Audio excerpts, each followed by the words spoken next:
This is the Troll Patrol, live with Justin Freakin. Well, I'll tell you what, Chainsaw, you're not the only one fired up tonight, because I got some cats. I don't know what the... Oh, wait a minute. I was told it's a full moon. Is that why my cats are all wild tonight? Maynard is chasing Socks around. Socks is all up in my shit. Welcome, good evening. Troll Patrol live. It's a freaking Thursday. He's nuts. What is up, my friend? So glad to see you tonight. So glad to see Chainsaw. I got an invite to a group called CCC. I ain't never seen that logo before. I fucking declined it immediately. It's like, fuck these people. Who are these fucking people? CCC. And then I was like, oh, wait a minute. I joined your group. I had to go manually do it myself. That's how much I fucking love you. Clinically, good evening. Welcome. Jam-packed, wild evening. All kinds. That news be doing all kinds of stupid shit tonight. Let me tell you. Remember how we talked about the plane that the door just fucking flew off? Well, that ain't the only shit been happening with planes. And the right wingers are blaming it on the woke. That's gonna be a lot of. I'm not high enough for this shit. Just the world, it be crazy.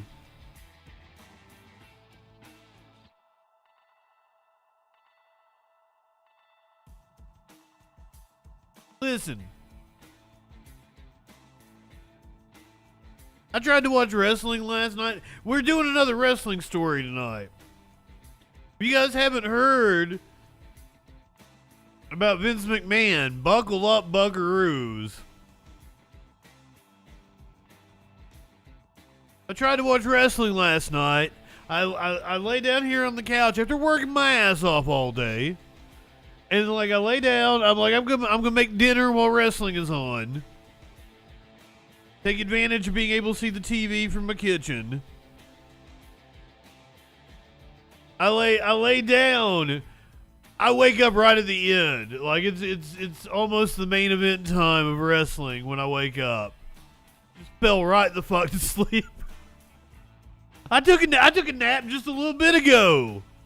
I've been fighting with this goddamn video. I told this woman I'd have a video to her yesterday. I finished it yesterday. She doesn't have it because it's a 2-hour video, first of all. It's 2 hours long. But it is like 11 different videos on the screen at the same time, plus some After Effects graphics. So I didn't think about it when I was, telling her a timeline and everything. Fuck, this is my Adobe software wanted to take 15 hours to export that shit. Finally, my plan was to break it up into smaller pieces, because I tried to do the 15-hour plan, but after like 2 hours, it just quit on me. And I was like, what the fuck? And it kind of sucks to be down like I don't have my computer when I'm exporting video. We're in between segments right now. That's why we're doing this show. It finished up about 6 o'clock. I don't even know where I'm going. I've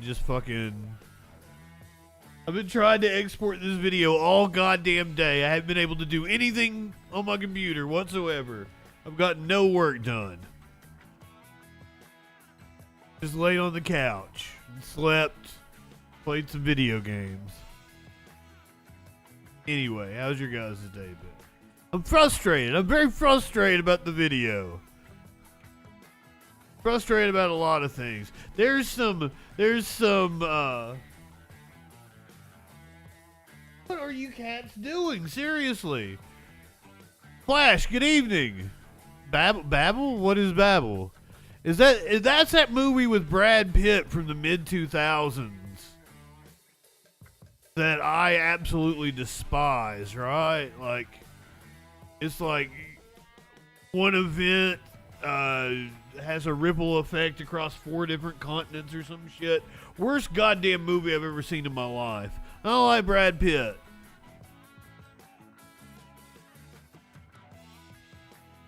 I don't need to I don't need to be awake for anything. It's just like I let the computer do things. But I need to be doing other things while the computer's doing its thing. Also, I don't drink energy drinks. I'm not really into that kind of thing. Vince did what? Brock did what? Bro just what?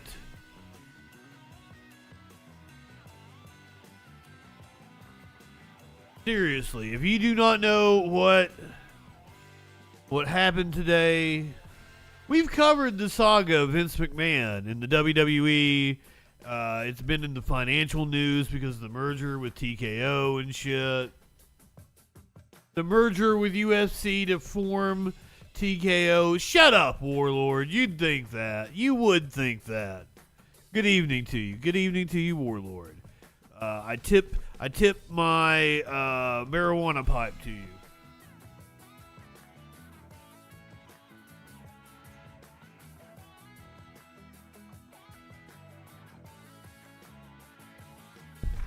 This Vince definitely looks different.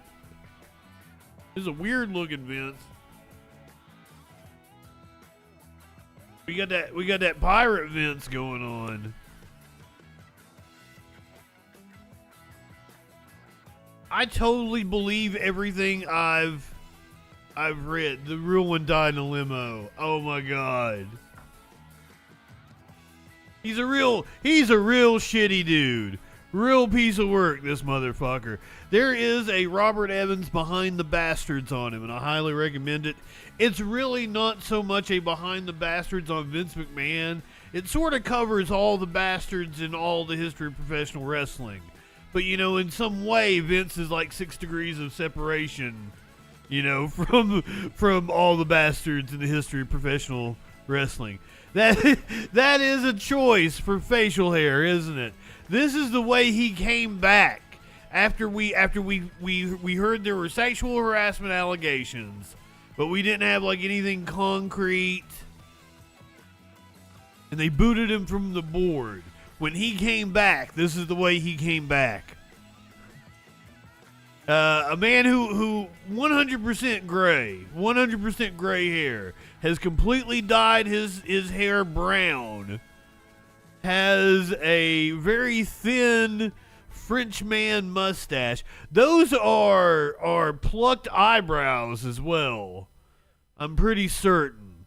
You don't get those are fancy lad eyebrows.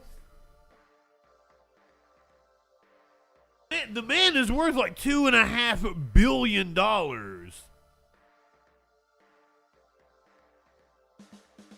Jesus. And apparently thinks he can do whatever the fuck he wants to do. He's basically the Weinstein of the wrestling world. I think that's a good way to put it. If you didn't see my meme. Vince did what? Brock did what? Bro just what? I wonder what Sable had to say to Brock Lesnar when he got home.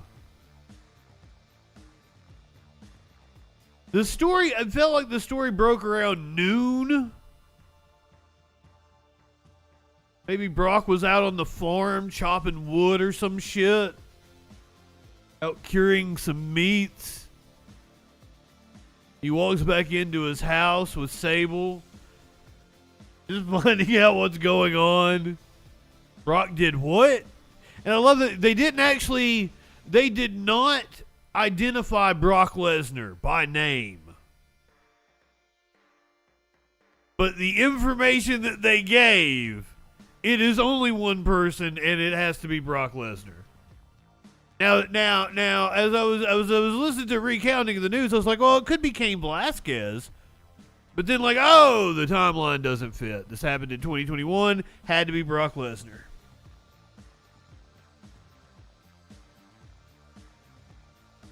Anyway, we got all kinds of other shit going on in the news. I'm sure you want to hear about that too.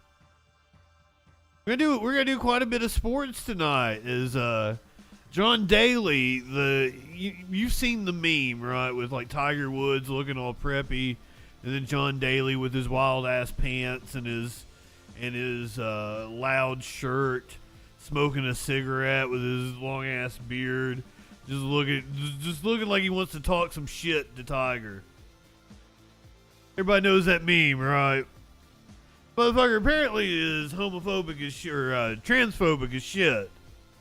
Criticized a LG Tour golfer. Going to delve into the controversy. I'm going to tell you how to poison an AI. There is a tool, a free tool, that will poison AI models. Love it. Parents in Georgia raised money to wipe out lunch debt for students after it became public that students would be given cheese sandwiches if they had a school lunch debt. Once again, just the word school lunch debt, or the phrase school lunch debt. The fact that that's even a thing I'm saying just shows how big of a failure we are as a country. PETA is wanting Pennsylvania, I guess the city of Puxatawny, to replace their world-renowned groundhog named Phil. You're never going to guess what they suggested to replace him with. I thought this was going to be like a salacious story, but it appears that porn star Jessie Jane was found, because like I saw like the local story and everything. Porn star Jessie Jane found dead, apparently an overdose with her boyfriend. I debated whether even to put it on the show, but I put her big ass titties right on the front of the thumbnail on YouTube. This was back before I knew exactly what happened. I kind of feel like it's another, like I feel sorry that a porn star OD'd, but it's not. I thought we were getting like a true crime, somebody slashed her throat kind of deal going on. Not that I was hoping for that. I mean, this sounds horrible. All this sounds horrible. I'd like to take the time to reiterate that we support sex workers around here wholeheartedly. I've offered to do plenty of work for sex workers.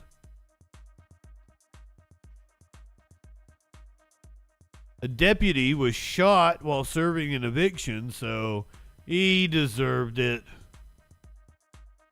Pastor says God told him to commit crypto fraud. Man in Japan has been sentenced to death for an arson that killed over 30 people. Dozens of people. It's going to get real dark. It's going to get real dark and sad here at one point in time during the show.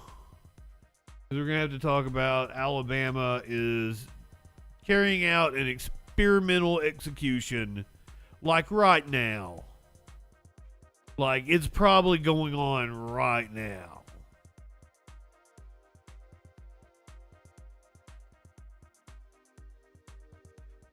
Peter Navarro, Trump's former aide, got some prison time today. Speaking of prison time, we're going to talk about how Trump's legal cases are affecting his 2024 run for the presidency. The head of the Arizona GOP that we heard on tape talking about Carrie Lake the other day has now resigned. All that and a lot freaking more tonight on the Troll Patrol live. Good evening. Freedom. Did I tell you good evening? Socialist aunt. I'm so glad to see you. I am a very much an abolitionist when it comes to the death penalty. Goldfish, good evening. At least that person doesn't have to watch the 2024 election. Can't argue with that. Like, it's bleak. It's morbid. I like it though. I mean, it's a look on the sunny side of life.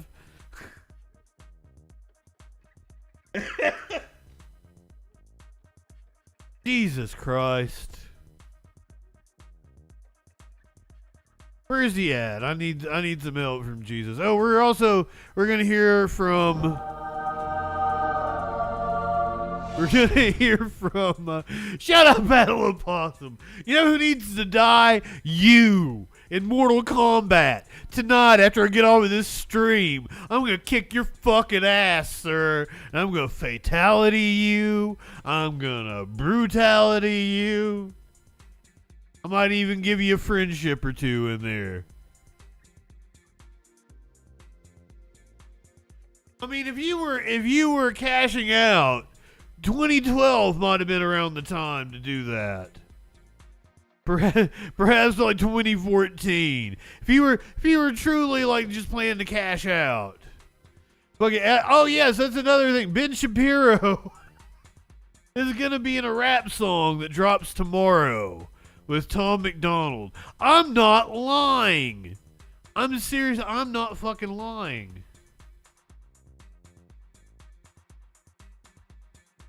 You think I'm playing with you? The smoke in the picture here is coming from the friction observed in all of the vaginas surrounding these two men.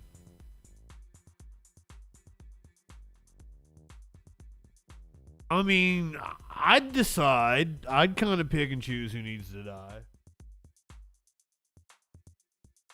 Any bureaucracy is going to be flawed in administering justice, and I kind of don't want anybody to be in charge of making that decision. I definitely wish our courts would act quicker. On the other side, they'll put you away quickly. God damn, they'll put your ass behind bars. Richard, good evening. But when it comes to reviewing your case, when you've got an appeal or some shit takes years. There are people who have sat on death row, yes, but just in prison in general for decades, with information knowing that they were probably innocent or are innocent. It's bullshit.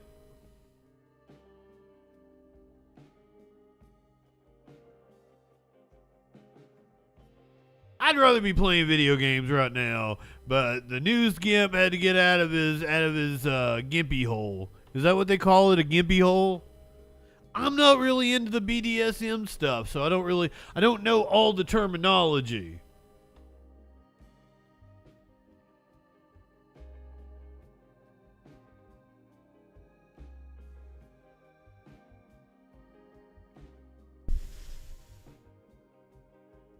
Maybe the lines on my camera are because I keep blowing smoke at it and the camera is really fucking high.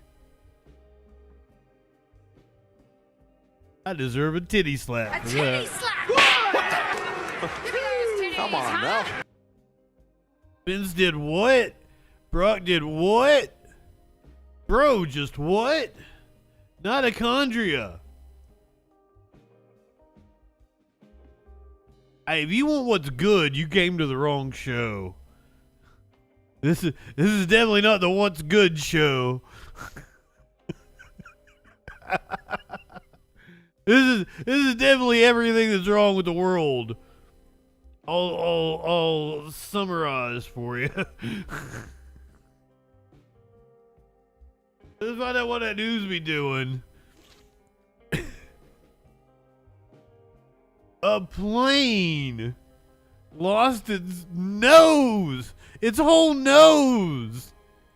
Potential disaster avoided at Hartsfield-Jackson Atlanta International Airport after a Delta Airlines plane lost a very important piece on the runway. But the captain had no idea there was trouble until a pilot on a different jet sounded the alarm. Fox 5's Tyler Fingert is live at the airport with the air traffic control audio you need to hear. Tyler? Christine, good afternoon to you. This is a head scratcher for people in the aviation world. Just seconds before takeoff over the weekend, a Delta Airlines jet lost one of its wheels on an Atlanta runway. Luckily, no one was injured, but federal investigators are trying to figure out what happened.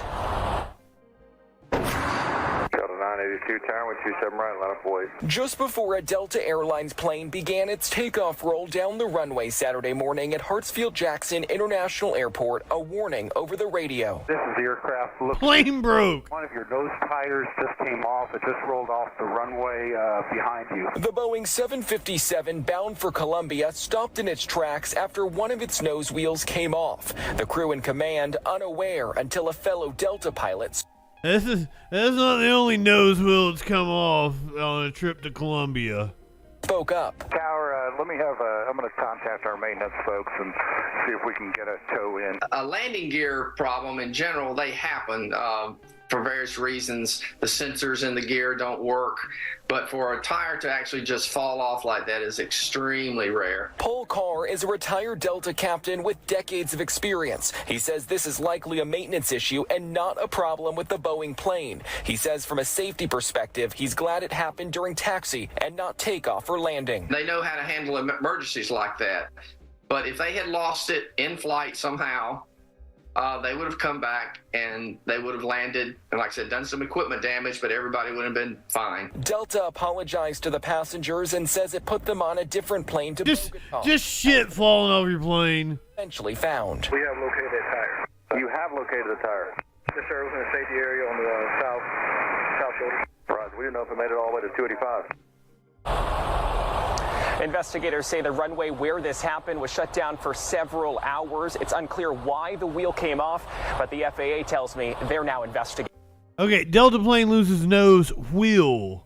I left that important part off because it sounded more dramatic than what it actually was. But this comes off the heels of the door flying off a plane. Did we watch that on the? I know we watched the plane. And like we saw footage from inside the cockpit after the door flew off. But did we watch where they found a cell phone from the plane that got sucked out? It didn't crack or anything. Conservatives are blaming diversity. Blaming diversity on mechanical failures on planes. It's weird.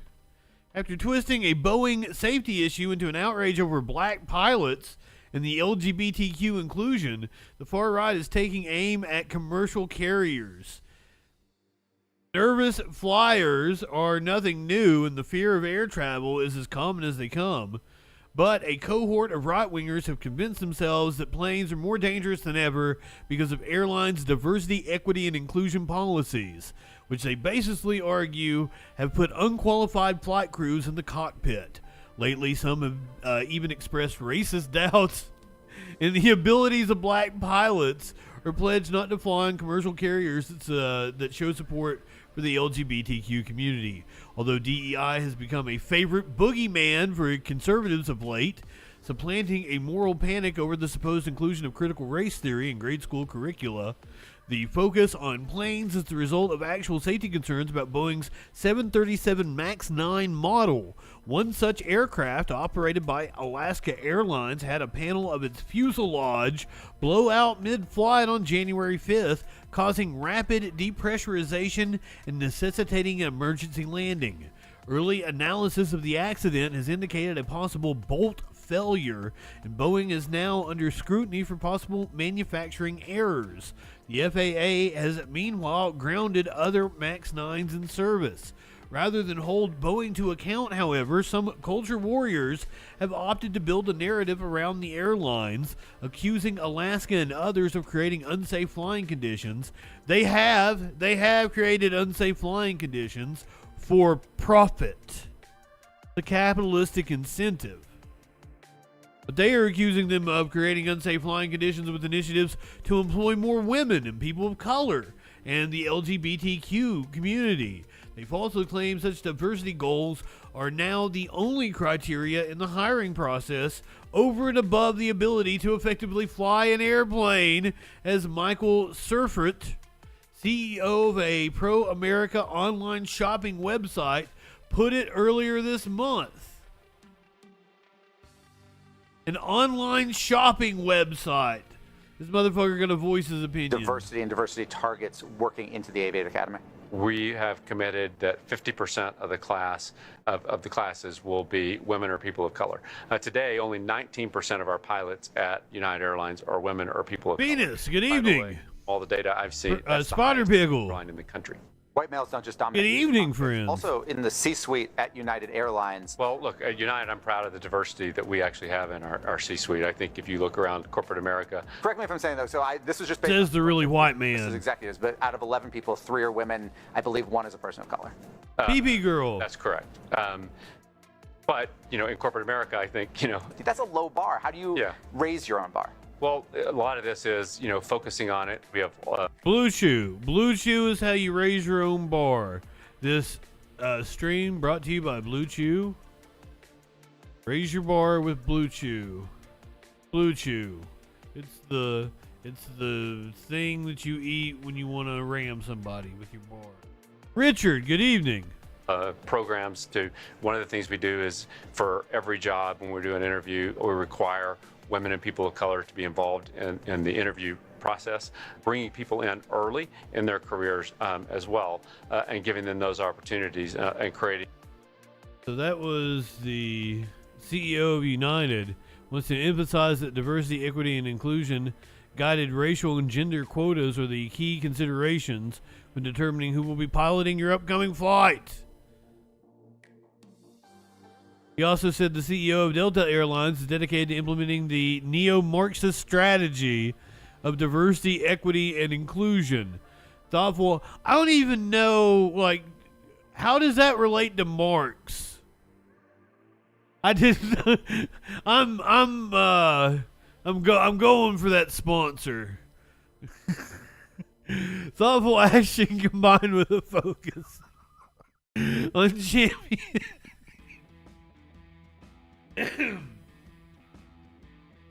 Thoughtful action combined with a focus on championing diversity, equity, and inclusion in the workplace and within our personal. I don't even give a shit anymore. There's zero proof that recruiting pilots who aren't white men, which are still the overwhelming majority in the profession, puts airline passengers at risk. I would trust other people other than a white man.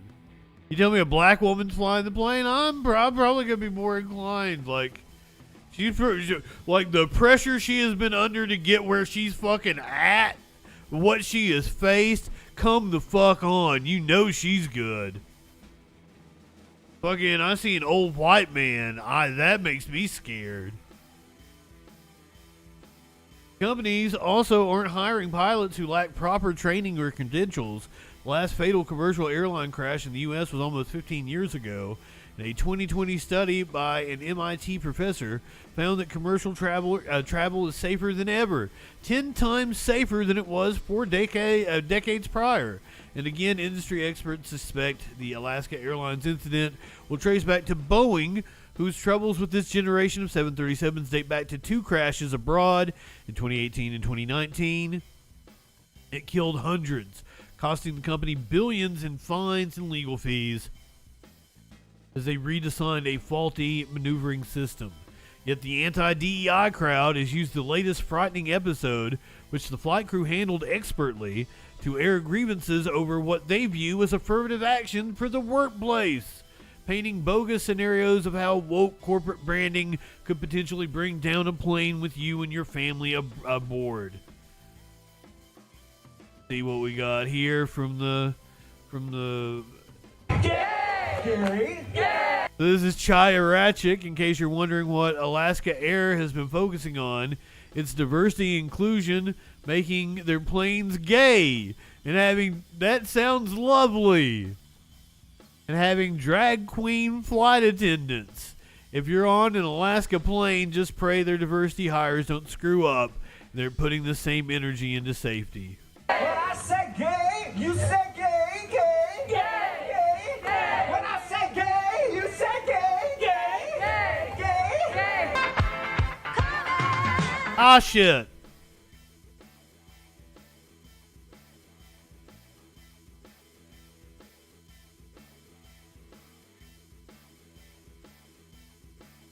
Damn, she hot.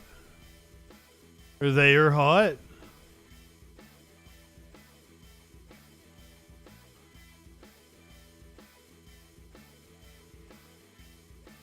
I know, I'm like, here,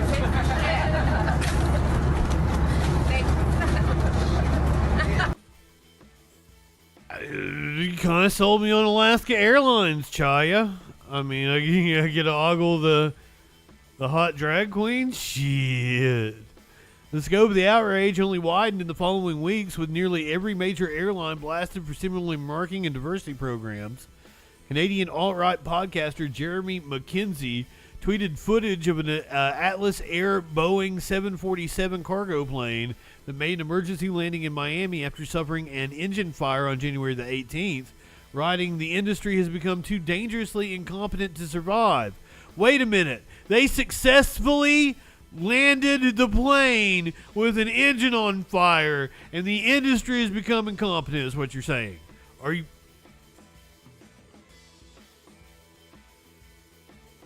Guess you should have hired for skill and ability rather than diversity. It sounds like they did.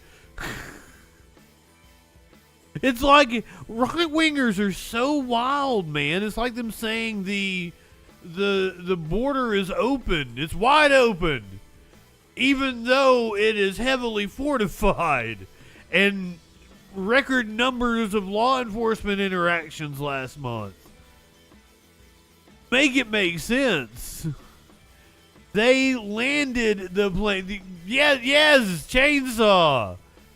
Fucking, you owe me a Coke. Jinx, motherfucker. After a wheel came off at a taxiing Delta Airlines jet Boeing 757 at the Atlanta airport on Saturday, conservative influencer MJ Truth Ultra shared a video about it on X, asking who's flying DEI this year. Oh, shit. Saturday morning, a Delta Boeing 750. Oh, so this is his post, who's flying DEI this year. I don't know if this is just a news story. Like this one, Flight 982, with 172 passengers on board, bound for Bogota, Colombia, taxiing slowly. Bogota. Before taking off. Delta 982, tower, sounds like we've got a problem. Yeah, I think this is just the news story. We already heard the news story. I want to hear somebody say something stupid. So let's go to Charlie Kirk. I think this United story and the DEI story hits so hard because we've all been in the back of a plane when the turbulence hits, or when you're flying through a storm and you're like, I'm so glad I saw the guy with the right stuff and the square jaw get into the cockpit before we took off. And I feel cockpit. No, I mean, like, you want to go thought crime? Like, I'm sorry. If I see a black pilot, I'm going to be like, boy, I hope he's qualified. Well, that's the you wouldn't have done that. You wouldn't have. You wouldn't have done that before. That's not an immediate. No, you wouldn't have done that before. That's not who I am. That's not what I believe. It is the reality the left has created. And that's why I think this United story. The reality the left has created, said the Nazi. Said the Nazi. Charlie Kirk's like, that's not who I am. That's absolutely who you are. Do we have anybody else? Do we have any other stupid shit to listen to? Oh, fuck. What'd Trump say? Facts matter, folks. The rule of law matters. Merit matters. Again, if you think this is going to stop at Trump, you have not been watching. It's sort of how we just expect airplane pilots and air traffic controllers to be chosen based on their skills, not on their race. I couldn't care less what race my pilot is. I'd like them to actually know how to fly a plane. I'd like them to be qualified. I'd like them to be the best pilot, not like, I don't know, maybe average at best.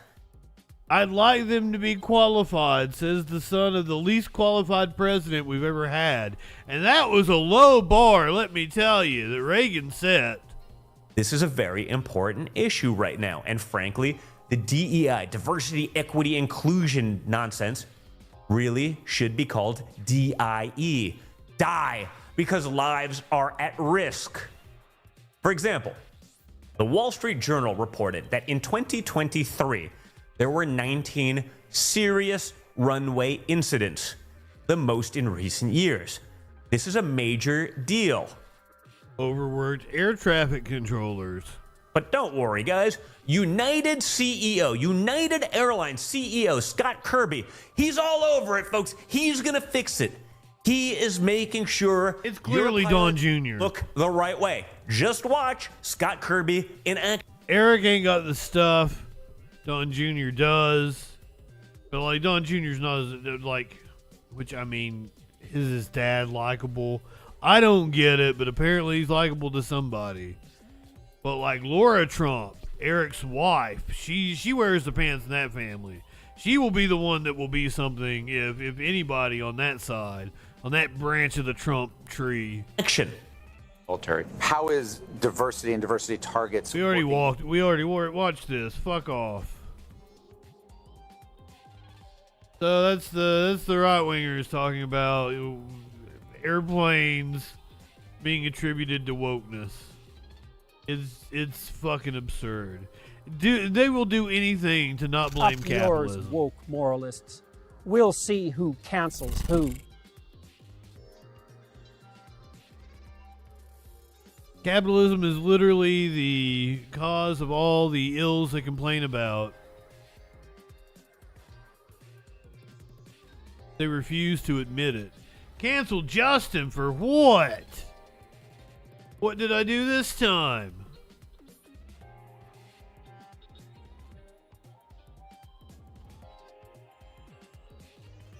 Speaker of the House Mike Johnson. May not be Speaker of the House Mike Johnson.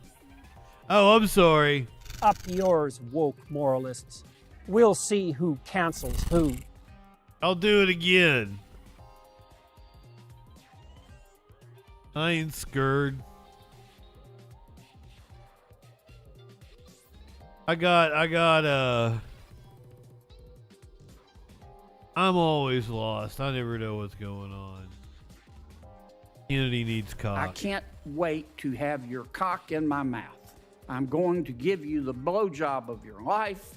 Then I want you inside of me. Kind of looks like my grandmother, or what my grandmother did look like.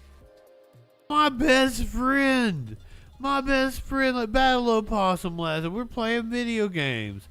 And that motherfucker was like taunting me after winning, and was like, "Both my grandparents are alive. Ha ha! You ain't got a one." And I'm like, "Wow!"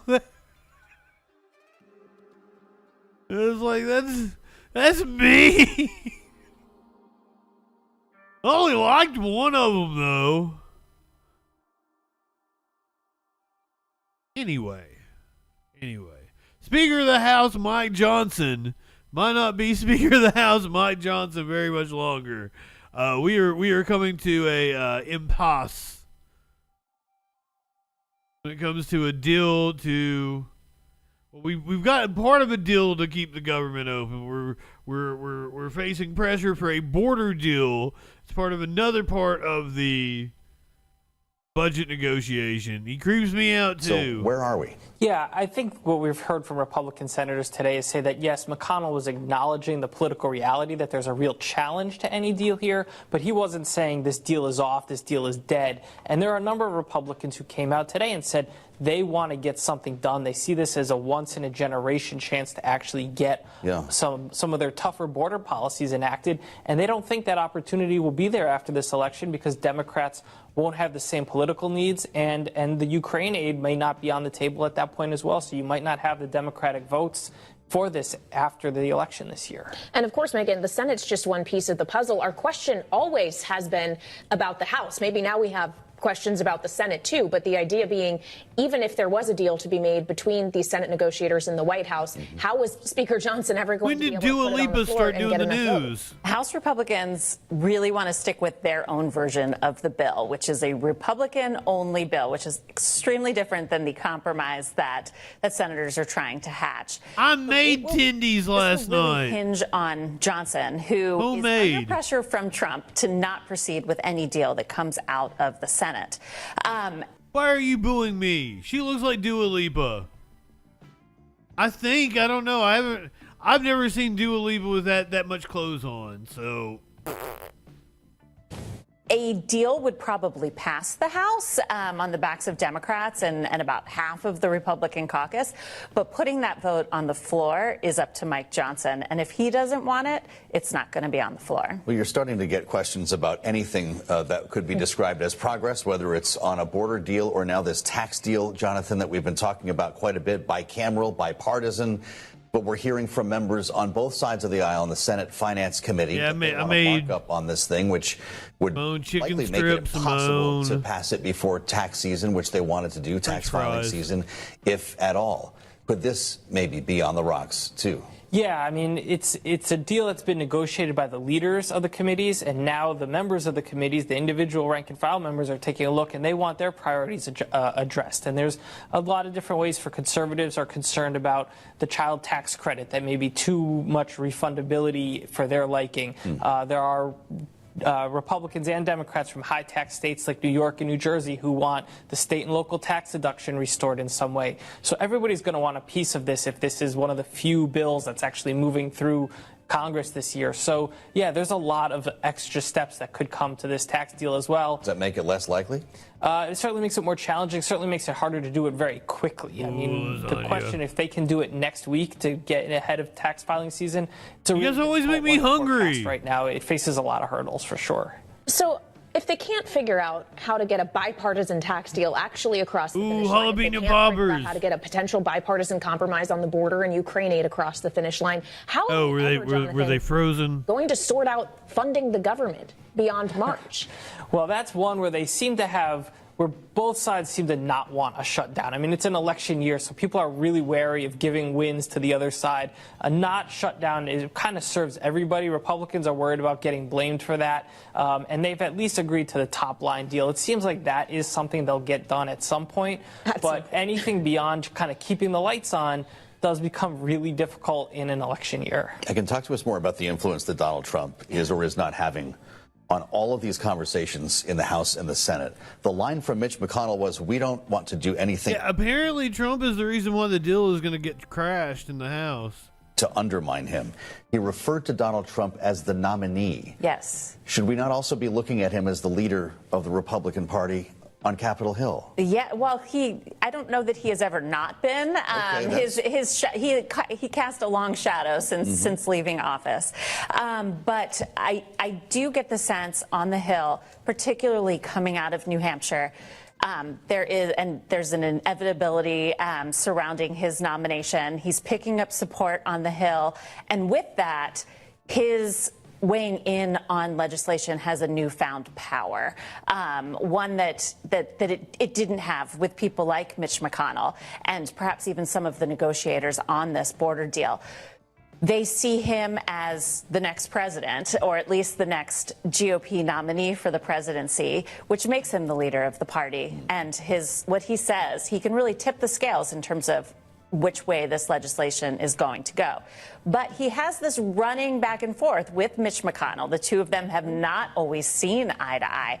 And Mitch McConnell is going to try to keep this deal alive because he wants to get that funding to Ukraine, which is key to this. Ukraine will not get funded without a border deal. Yeah, you start wondering, Kaylee, if he's laying the groundwork for a standalone Ukraine funding bill, knowing that this border deal just might not happen. Well, we know Mitch McConnell is a tactician, a proven one, so potentially this is him trying to negotiate perhaps more publicly than usual. Just on the idea of trumping the leader, Megan, finally, the real leader of the House of Representatives is supposed to be the Speaker of the House, Mike Johnson. Is the one potential upside of not getting these deals done the idea that he won't have to put them on the floor and potentially risk the gavel, that maybe he just remains Speaker until we have a Congress in 2025? Yes, I mean, doing nothing definitely works to Mike Johnson's political advantage. It's the doing something, the border in Ukraine that really puts I think he gets heated if Republicans don't get all of what they want. Funding the government is also difficult for him because he's really hamstrung by these hardliners. Even the tax deal is difficult because hardliners don't want to give Joe Biden a leg up on this, and because, as John pointed out, moderate Republicans, particularly those in New York and New Jersey, are very upset that the SALT tax no such thing was not increased as part of this deal. So he's getting it from both ends there. So doing nothing is definitely perhaps his preferred strategy, but that also makes him a weaker speaker.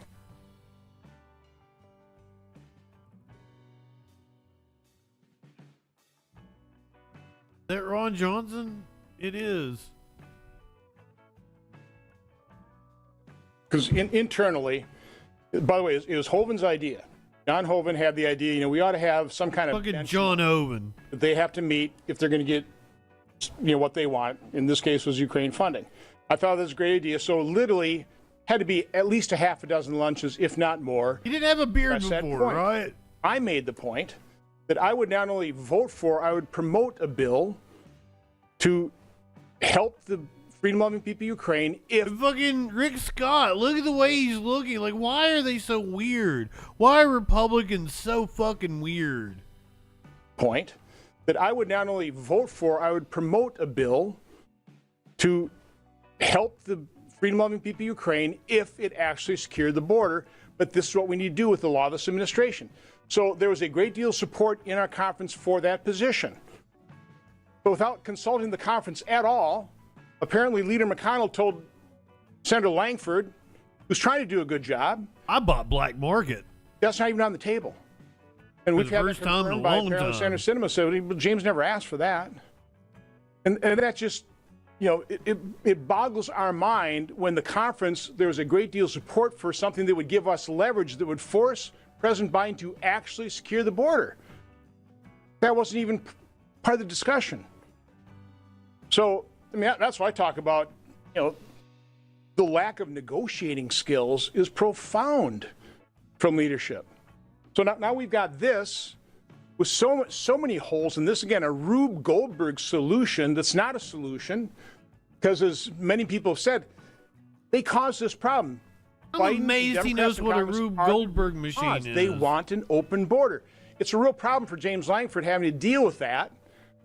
It's even more difficult when he's getting his marching orders in terms of the negotiation, not from the conference in terms of what the conference red lines are, but what the red line of one individual is who doesn't consult with the conference, just makes the decision for us. Senator Lee, regarding your... I really like the guy I got it from. He came highly recommended, and I made a friend. I made a friend. He's cool. Oh shit. But my legal store that I like is back open. They closed down for a little bit. They've tried to shut down any speculation as to why they closed down. They said they needed to restructure to comply with the law. That was their official reason they gave. They said they would be moving to a new location shortly. But they're back open now, so I look forward to visiting them soon. Remember on Tuesday night we did the meaningless New Hampshire primary. I played for you the audio leaked by, I'm pretty sure leaked by Kari Lake. It has now resulted in the Arizona GOP chairman resigning over the tapes that were leaked. Welcome back. There's a political firestorm brewing in Arizona. The Republican Party chairman resigned today, not willingly, he claims by force, after a leaked audio recording between him and U.S. Senate candidate Kari Lake went public. In that audio, former chairman Jeff DeWitt appears to be offering Lake money to keep her out of the 2024 Senate race, which she entered anyway. This is interesting, and DeWitt says Lake's team threatened to release more damaging recordings if he did not step down. Scripps News political correspondent Garrett Archer broke the story. He joins us now in. Oh, that's exactly what a Garrett Archer would look he and like. Kari Lake were friends at one point. When did this exchange happen, and why leak it now? Yeah, this is something out of the West Wing. This exchange happened about 10 months ago, and then Kari Lake sort of alluded to this exchange happening. Sir, the West Wing was a show set in the White House. The West Wing. At a CPAC speech she did around that time, so we knew that was kind of when it happened. And then as far as it guess he just means right political now, well, intrigue. the Arizona Republican Party is about to go through their mandatory meeting, which is their annual meeting of state committeemen, and this is basically a way to manipulate now they have to do a vote for chairman. I mean, with the chairman resigning, DeWitt resigning, they now have to do a vote for chairman, not at this meeting, but very soon. They now have to have a new chairman going into this next election, and people allied with Lake, of the people I've spoken to, that they want this chairmanship. I think she's got bigger aspirations. Is it explicit? I'm going to give you this cash to put in your freezer if you do this? Is it I'm going to give you a board seat? Because some people might think, well, that's you said West Wing. I'm thinking House of Cards. But this is how politics works. Maybe both were set in the White House. I could set something up. Maybe don't run this time. Or was it, here's some cash? Well, it's kind of sort of both. It was very, Chairman DeWitt was very vague about how he did this. He did say that powerful people back east were the words he used. He didn't tell her who those powerful people are, which adds to the mystery. And then he said, basically he told her at one point, just give me a number. He did also say that this was basically for a possible opportunity is the word he said. So basically alluding to this. Fair enough, clinically. People back east saying that we'll give you some sort of job, some sort of something, but there was absolutely a number attached to that. So, it definitely has everything when you're talking about, like you said, House of Cards. Well, Garrett, I mean, set the table for us. We're about, 10, 11 months away from a big election. The party's now going in. But she's part of that group of Republicans that, they're more like chaos agents than they are actually trying to get things done. Like the Freedom Cock. They're there to stop government. That election without a chair, could that hurt the Arizona Republican Party? They've seen a lot of turmoil in the past. This certainly can't help. Yeah, the Arizona Republican Party, like all state Republican parties, their function during elections is to do a get out the vote operation for the Republican slate. And what this does is that sort of throws into chaos if the party will have the finances to run this turnout operation that they are basically charged to do by the RNC and by other places. Typically, money flows through the party, and then they have that allows them to pay for mailings, pay for extra staff, basically do everything you do for get out the vote. Garrett Archer, Scripps News political correspondent in Phoenix. Garrett, thanks. I thought it was a phone call, Venus, but I could be wrong.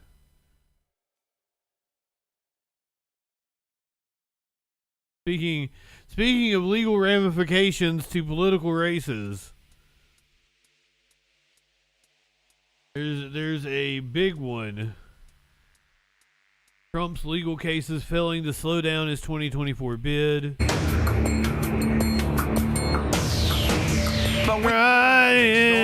Donald Trump takes the witness stand in his own defense in a Manhattan courtroom just 2 days after his second straight primary victory in the Republican presidential race. Trump testified today in the latest E. Jean Carroll defamation trial against him, and even though he was on the stand for less than 3 minutes, well, he still managed to break the judge's limits on what he could say. He claimed that her allegations were false, said he wanted to defend himself and the presidency. There was already a jury verdict that her allegations were true, so he wasn't allowed to do that. Jurors are set to decide whether he owes Carroll additional damages now for calling her a liar after she publicly accused him of assaulting her in a department store dressing room back in the 1990s. So that jury in the previous trial found he did indeed sexually abuse and defame E. Jean Carroll. They awarded her $5 million. Trump is appealing that decision, and as this new case and as other legal cases play out in New York, here in Washington and in Florida and in Georgia, will Donald Trump end up using them as a springboard to help win back the White House? Sure looks like it. So joining me now for more, Avis News contributor and presidential historian Mark Updegrove. Mark, I want to tap into your view of our history. Use them as a springboard to win back the White House. I think he feels he needs to win the White House to avoid going to jail. That he will make all these legal troubles magically go away if he is president again. We have this spectacle which Donald Trump is reveling in. He's getting hailed into court on all kinds of allegations, from sexually assaulting and now defaming a woman, to trying to overturn the democracy, to stealing classified material and lying about it. And yet he's winning. Have we ever seen a politician with this kind of hold that these kinds of disgraces for any other politician don't matter? No, Terry. And I think he defies logic in every respect. He's like no candidate we've ever had, plain and simple. The legal proceedings against Trump, though, fit so brilliantly into his narrative, which is the deep state, everyone's out to get me story that seems to resonate with a certain segment of the population. And when he says that, I think he says that, I'm going to take the heat here. I'm going to fend off the federal government, this deep state attack against me, so it doesn't happen to you. I'm going to defend them against you ultimately. And it seems to resonate with a large segment of his base. So there's no doubt, Terry, that he will continue that in order to strengthen his campaign. You know, I want to ask you a big question here. So, Trump, big one. You know, is saying it's rigged. Everything that goes against him is rigged. Poll numbers, the ratings for The Apprentice, the 2016 Iowa caucuses, obviously the 2020 election. Everything's rigged. And I wonder if his defiance here, which is so successful for him politically, undermines our institutions in general. People believe him. Everything's rigged. Yeah, I think that's the risk. And we've seen that confidence in our institutions erode as a consequence, I think, of Donald Trump and this message that he continues to they say it so nonchalantly. But you're right, Terry. He has been sounding this message for years, whether it be being snubbed by the Emmys, by not getting one for his hit show, The Apprentice. He said that the Iowa caucus was rigged in 2016 when Ted Cruz won. He said that the election would be rigged if Hillary Clinton won in 2016. He held out the notion that if she won, certainly the system was rigged against him. And of course, we saw what happened in 2020. And it simply doesn't seem to matter because unlike any other candidate, I think Donald Trump is more of an idea of defiance. He's almost an orange middle finger.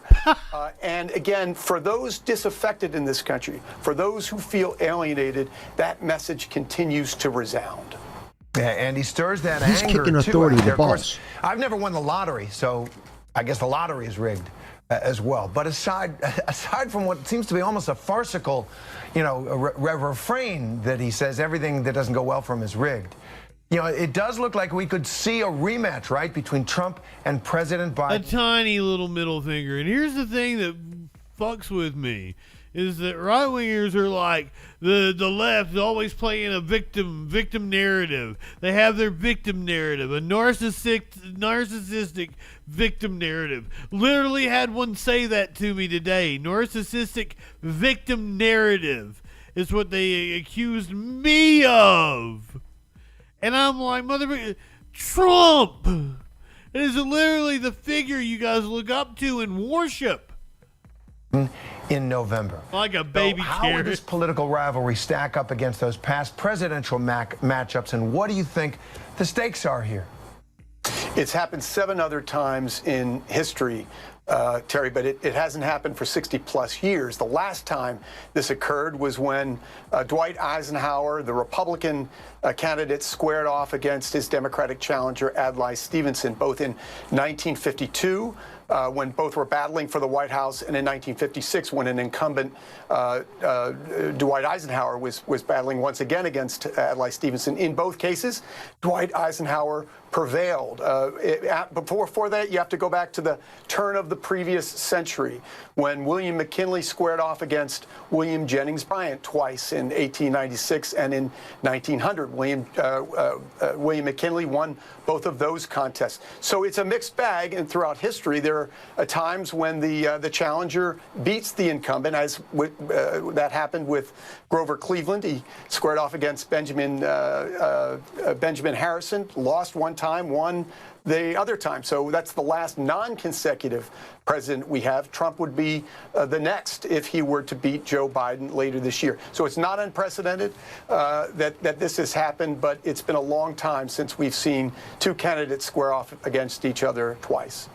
And a lot of it is unprecedented, but it's almost comforting to know that we've survived similar kinds of races, at least in that sense. Mark Updegrove, our presidential historian, thanks very much for that perspective. There is nothing comforting about any of this. You motherfucker. Shut up, George Stephanopoulos. Jesse Waters has weighed in on what he thinks will win Trump the election in 2024. Let's hear what Jesse Waters has to say. The general election started last night. Trump versus Biden. But one woman is standing in the way, Nikki Haley. So the revenge tour will be making a slight detour through South Carolina. Who the hell was the imposter that went up on the stage before and claimed a victory? She did very poorly, actually. She had to win. The governor said, she's going to win, she's going to win, she's going to win. But I don't get too angry, I get even. The only person...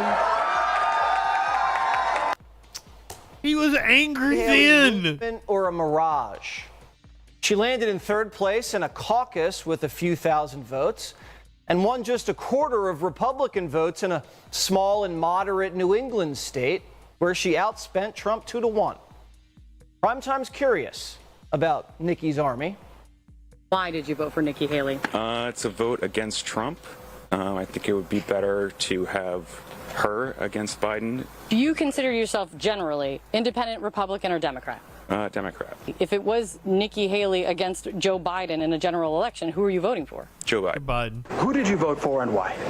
Yeah, so thank you. I voted for Nikki Haley, and it was certainly a strategic vote. By the way, these right-wingers have gone nuts over this. Apparently they feel that an open primary is somehow some sort of conspiracy against them. It's wild to me. Vote for her in a general election. A vote for Nikki Haley helps diminish Trump's influence. Is Nikki Mirage a little sabotage?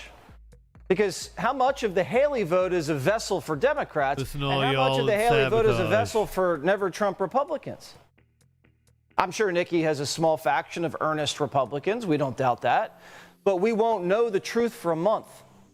In between New Hampshire and South Carolina, Nikki and Trump will be getting their licks in at each other while Biden hides and expands his war chest.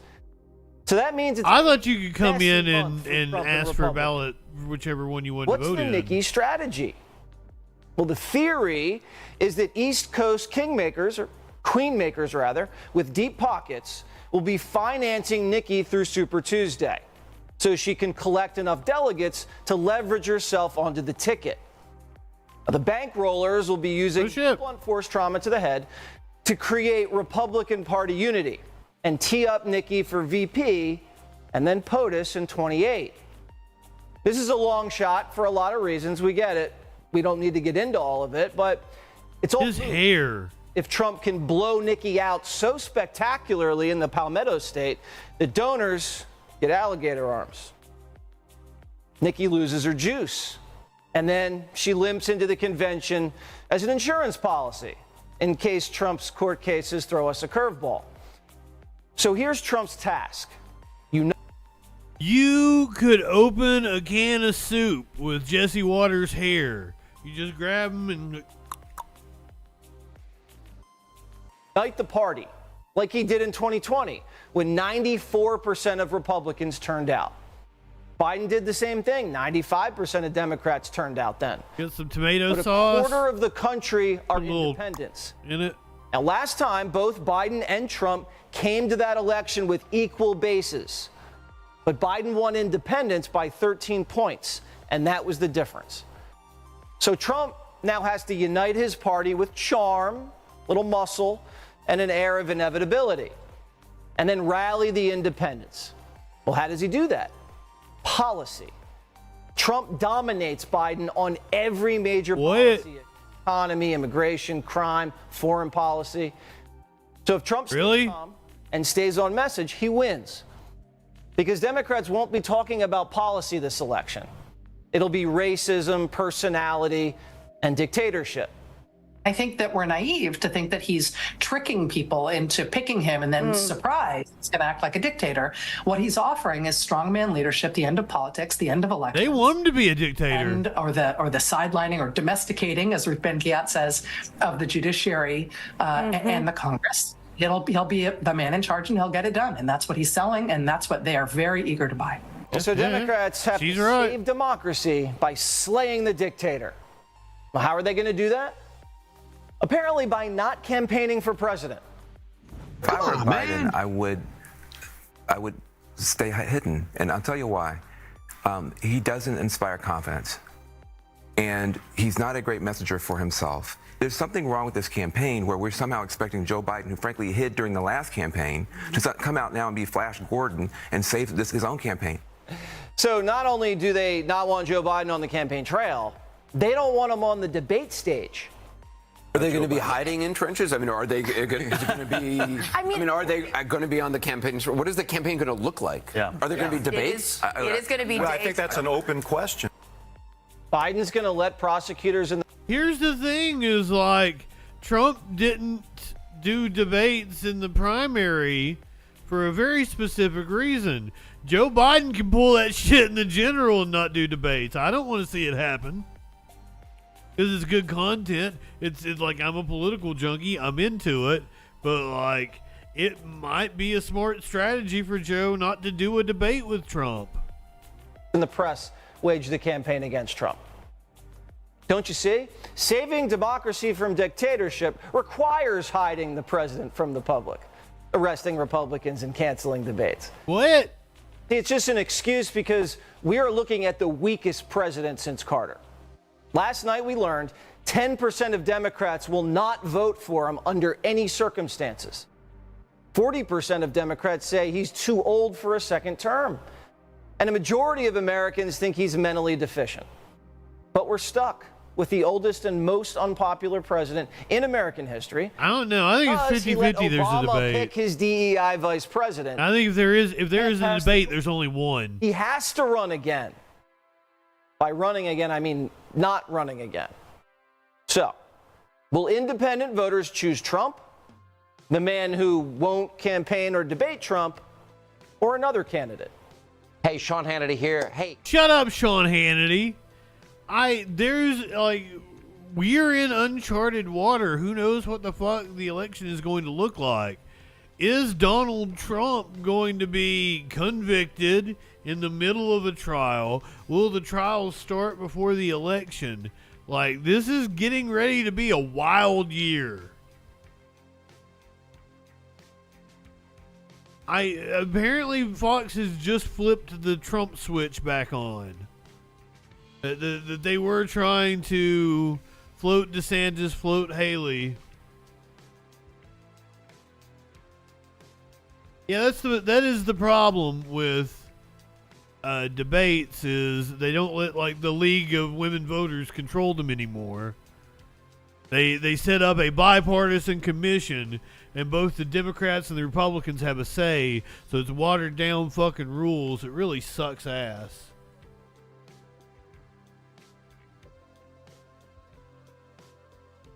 Speaking of Trump and legal troubles, Trump's former advisor, Peter Navarro,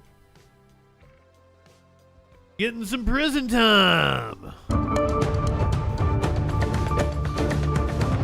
for contempt of Congress? We are following breaking news. Peter Navarro has been sentenced to 4 months in prison on 2 charges of contempt of Congress. These charges stem from his refusal to not high enough for this shit. related to his actions after the 2020 presidential election.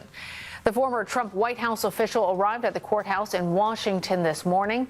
Prosecutors had asked the judge to impose a prison sentence of 6 months and a fine of $600,000. Navarro is the second Trump ally to be convicted for defying a subpoena from the January 6th committee. Steve Bannon was also sentenced to 4 months in prison in October. This picture is tripping me out. It's like Adam Schiff on a wolf. Kangaroo. It's Adam Schiff on a kangaroo. And is that Hunter Biden as Crocodile Dundee? I believe there's also a Nancy Pelosi kangaroo that we can't see. Am I right? Am I seeing this correctly? Convicted for defying. He's holding Liz Cheney's head. And there is a crocodile under. It is Hunter, right? They've put Hunter's face. And is that George Floyd behind the bench? What? I don't. Someone help me out with this picture. Am I seeing things? Defying a subpoena from the January 6th committee. Steve Bannon was also sentenced to 4 months in prison in October 2022 for the same offense, but a federal judge suspended his sentence to allow his appeal to move forward. CBS News congressional correspondent Scott McFarland joins us now from outside of the courthouse in Washington. Scott, a lot of people look. Oh, that was Steve Bannon's face on the crocodile hunter guy. Looking at this, you have been following this even more closely than most others. What can you share about today's sentencing? Peter Navarro was expressionless as Judge Amit Mehta handed down this sentence: 4 months in prison for contempt of Congress for defying the subpoena of you could open a can with McFarland's hair. That's the same exact sentence handed down by a different judge to Steve Bannon, another Trump advisor, who was also convicted by a jury of contempt of Congress for snubbing that committee. Navarro made an argument for leniency today. He wasn't expected to. His attorneys advised him not to, but he went to the podium anyhow and made an argument that he believed he was protected from testifying to that committee by executive privilege. Judge Mehta responded saying that argument just didn't hold water, that the law doesn't allow for it, that the committee had a job to do, investigating the attack on the U.S. Capitol, and that Navarro made that job harder. And then the judge emphasized to Navarro, you're not a victim. You're not obstruction of justice. Political justice. Prosecution. You made the work harder of the U.S. Congress. That's obstruction of justice of Americans. Peter Navarro had made that argument to media, to cameras outside the courthouse, but he never testified at his own trial in this case. No, that's Steve Irwin. Just a matter That's of not hours Crocodile to Dundee. convict him. Now he faces 4 months in a federal prison, though it's important to underscore he's certain to appeal this case, and he likely won't have to report to prison during part, if not all, of that appeal. That's one reason why Steve Bannon has yet to report a year and a half later to serve his 4-month sentence. Right, I was going to ask you about that, Scott, because there are ways in which Navarro and Bannon's cases are very similar. There are some ways in which they're different. Is it a certainty that Peter Navarro will not have to spend any time behind bars as he tries to appeal his case? It's a real complicated question if you try to unpack it. He's certain to appeal the conviction and the sentence.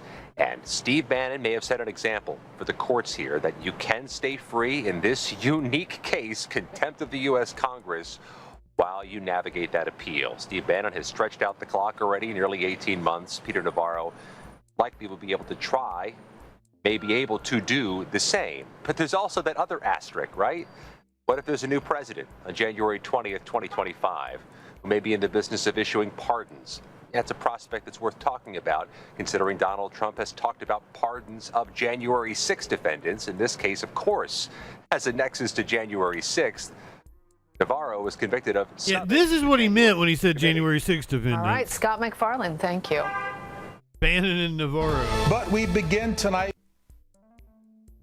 Yeah, all the The weather change has resulted in flooding all over the country, where we went from record-breaking lows to record-breaking highs here in this part of the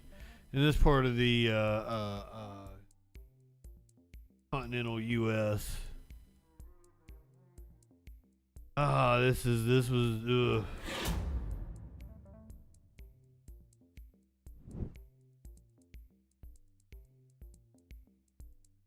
Got a weak stomach and you don't want to be around like the crime stuff. Probably come back in like 15 minutes. Oh, there's vents, but like, you know, that's definitely crime stuff. This one we're doing a serious topic. The state of Alabama is going to do a controversial execution using an untested method that's prompted a backlash. This is probably happening right now. Controversial Alabama execution taking place on Thursday has reignited scrutiny of the death penalty and highlighted the enduring nature of the practice despite attempts to end it. Physicians and human rights experts have condemned the execution, which relies on an untested method known as nitrogen hypoxia, because there are concerns it could be painful and inhumane. Alabama is planning to use this method on an inmate named Kenneth Smith after the state botched. He's already gone through one. Botched his first scheduled execution in 2022 when it couldn't find an accessible vein for a lethal injection. Smith was sentenced to death was sentenced to the death penalty after he was convicted of capital murder in 1988. Using nitrogen hypoxia, the state will place a mask over Smith's head that contains nitrogen instead of oxygen, an action that will eventually suffocate him. Though a slim majority of Americans still back executions, Gallup's November 2023 polling found a new low of 53% to be in favor of executing convicted murderers. Support has been declining for 3 decades since a peak in 1994. Medical and ethical questions have also led critics to call for an abolition of the death penalty, and Gallup found that for the first time, more people now feel the death penalty is unfairly applied than those who believe it is fairly applied. These stances have gained steam in recent years, with some pharmaceutical companies refusing to supply lethal drugs and equipment to conduct executions. Corporations like Pfizer and Johnson & Johnson are among those that block the sale of drugs and medical supplies for this purpose. Politically, the idea has begun to take hold as well. As part of his presidential policy platform, Biden said he'd work to abolish the federal death penalty, a proposal he's been scrutinized for failing to follow through on. More than 20 states have also abolished their death penalty. States like Texas, Florida, and Alabama have held out against this pressure, arguing that the death penalty is a fitting punishment and a deterrent against violent crime. All studies show it is not a deterrent. Alabama's decision to pursue an untested method only adds to long-standing concerns that have been raised about the death penalty, while underscoring how committed some states are to keeping it. Critiques regarding the use of capital punishment have increased in the last decade as opponents have emphasized the racial disparities in its application, identified worries about how humane it is, and cited cases where innocent people have been convicted. Among the chief problems that have been raised are the people of color are much more likely to be sentenced to execution than white defendants. I don't even want to, when I frame the issue, I don't talk to people about it by race. Because here's the number one thing for me. It was like 94% of people on death row couldn't afford an attorney. So it is 100% delved out to poor people. Overwhelmingly to poor people. Because I've said it before, in theory, I am pro capital punishment. You could fucking Henry Kissinger should have been put on the block years and years ago. We're just doing it to the wrong people, in my opinion.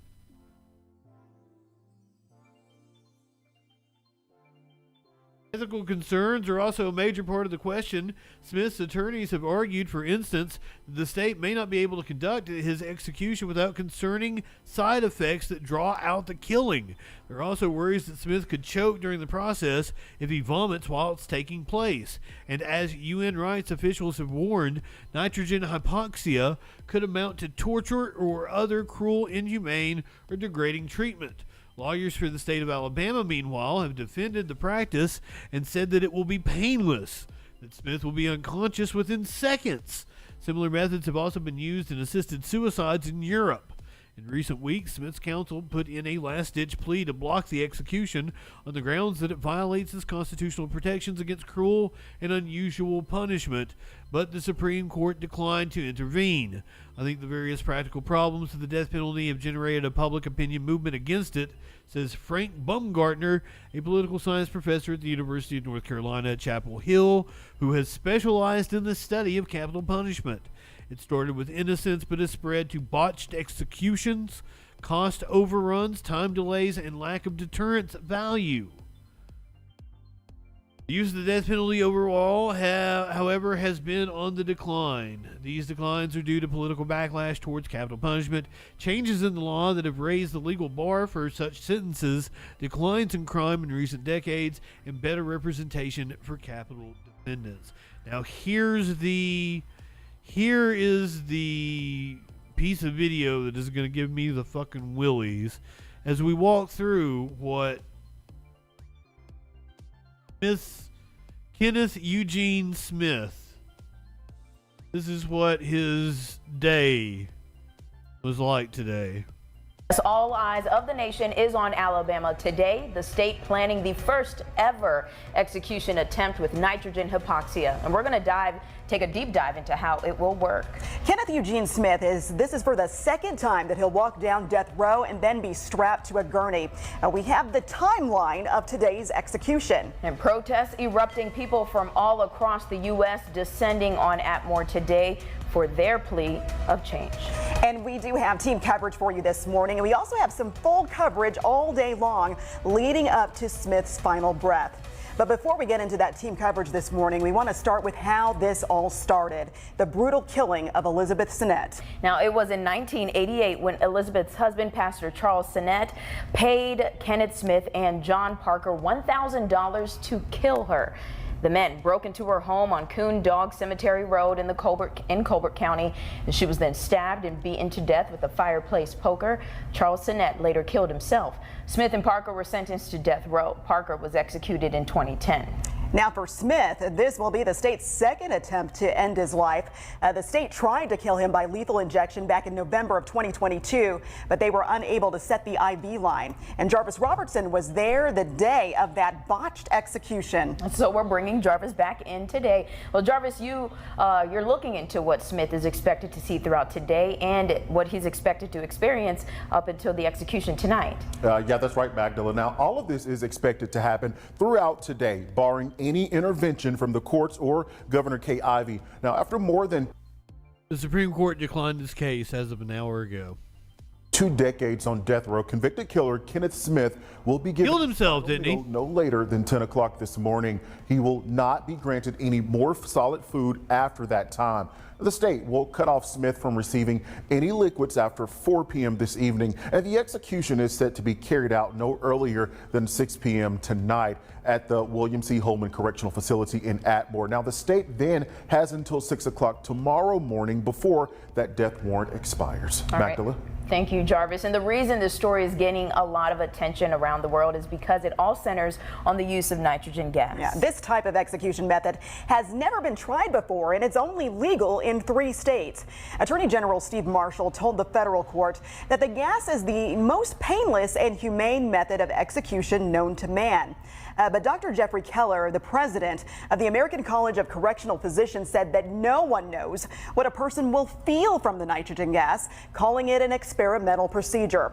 Now, this will all work by placing a mask over Smith's face and then replacing his oxygen with nitrogen. The state is predicting that Smith will go unconscious within seconds and then die within minutes. They predict. Reverend Jeff Hood will be in the death chamber with Smith. Yes, and he's worried about the gas leaking into the room, putting his life in danger. when they turn on the gas, I will be feet from, literally feet from him. So I'm prepared for whatever happens next. Reverend Hood, who you just heard from, is among the many that are protesting today's execution. Yeah, a lot of people around the world are against this method right now, and protesters do plan to be near the prison as the execution is happening. WBTM 13's Patsy Douglas spoke with one of the leaders behind that protest. Patsy, what is that message during these final hours? Well, right now they tell me that they do plan to be near the prison by noon, and they also tell me that they will have signs of protesting again near that prison ahead of that death sentence for Kenneth Smith.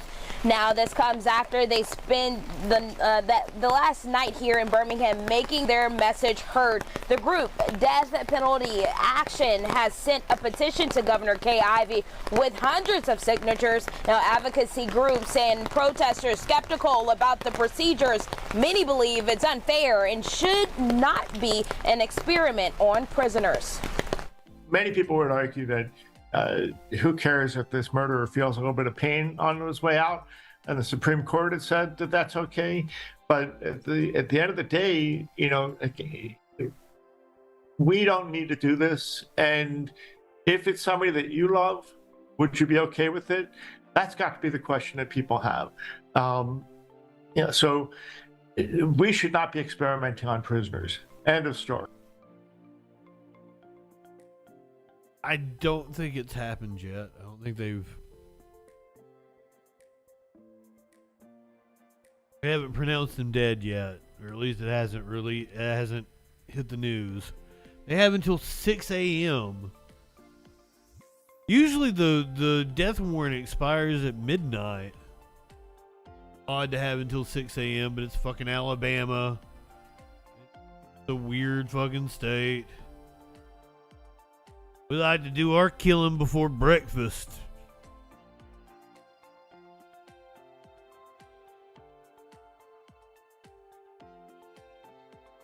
And that heartbreaking. I hate this shit. Man in Japan has been sentenced to death after an arson attack that killed 36 people back in 2019. A Japanese man has reportedly been sentenced to death after being found guilty of killing 36 people in a fire in 2019. Shinji Aoba is accused of setting fire to Kyoto Animation Studio No. 1, causing many people inside to die of carbon monoxide poisoning. NHK reports his defense tried to argue he was mentally unfit to be held criminally responsible. But the court disagreed because it found evidence of premeditation and hesitation before the arson. Aoba was also accused of plotting another potential attack at a train station.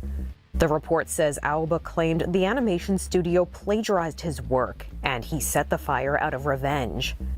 32 others were also reportedly injured. Reports say this was the deadliest arson attack in the country's modern history. For Inside Edition Digital, I'm Mara Montalbano. I wonder if they did plagiarize his work. I don't know if that warrants killing 36 people. I can understand being a little pissed off about it. He could be smoking crack. It could be one of those things of like, okay, when you're a creative, you have to understand that there's only, like, stand-up comedian, there's only so many ways to tell a joke. So other people are going to come up with the jokes that you come up with as well. Especially if you're talking about something that's topical. That's one of the reasons why, like, late night talk shows are irrelevant now, because you hear all the jokes on Twitter and Reddit before you ever get to fucking Stephen Colbert talking at 11:30 at night. I went off on a tangent. I don't even know what I was talking about anymore. Unfortunately, I got some bad news here for you. deputy that was serving an eviction survived getting shot. Not yet shared the name of the suspected gunman involved, and we're expecting to get an update from them in the next 90 minutes on the search for that person. As for the Alameda County Sheriff's deputy who was shot, we've learned he was shot in the arm. He is expected to be okay. He's recovering in the hospital after undergoing surgery. Now, this all started in Union City around 1:30 in the afternoon yesterday at a business park in Union City on Dow Street near Alvarado Niles Road. 2 Alameda County Sheriff's deputies went into a building to serve an eviction warrant. Once inside, one of them was shot in the arm. Now, for hours after the shooting throughout the day and well into the night, police surrounded the building where it happened, believing the gunman was still inside. They shut down streets while a SWAT team used percussion grenades and drones to try and force the gunman out. Overnight, police say they completed a full search of the building. They said there is no longer a danger to the public. However, we do not have any confirmation about whether they found anyone inside or whether anyone's been arrested. It's not clear whether the person being evicted that started all this was using the building as a residence or as a business. I don't know the details of why they were being evicted, but Civil was there conducting the business that our civil unit does. They effect the eviction once it's gone through the court process. The sheriff's department, right at this time, they're getting more and more evictions coming because we've had all these moratoriums that have been canceled. So now you have all these evictions happening more frequently. The Alameda County Sheriff's Office says the 2 deputies who went in to serve that eviction yesterday do this type of work on a daily basis. They're part of the department's civil division, but they are in full uniform and they are armed. So when they go into homes and businesses for this kind of work, there's no question that they are with law enforcement. Again, latest information from police is that the situation has, quote, resolved. There is no longer a threat to the public, but there is still an... It sounds like they killed somebody. The Alameda County, I assume it's Texas.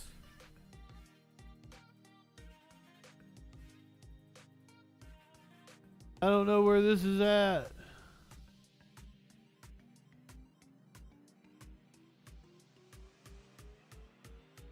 This says the Bay Area. This is California. Alameda County, California is where this happened. Is there even an Alameda County, Texas? Did I just make that shit up? Kind of like the state of Rhode Island.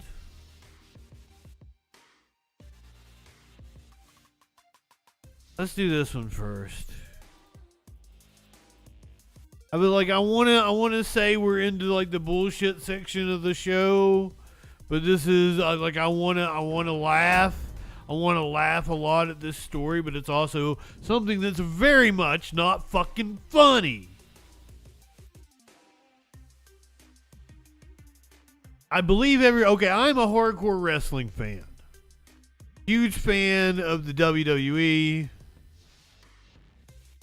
Vince did what? Brock did what? Bro, just what? Which cat you want? I got Socks and Smokey are right here handy. If you want a Maynard, I'll go get him. I'll make a Maynard happen. He's been terrorizing Socrates for hours. All the cats. I would look at I believe having had Vince McMahon in my life since I was a little kid, I believe every single allegation. You wanna get Smokey?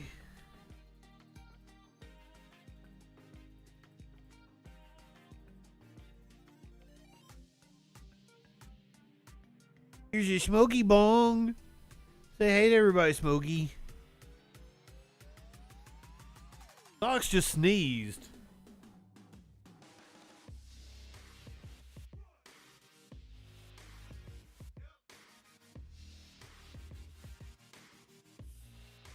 Cat so much.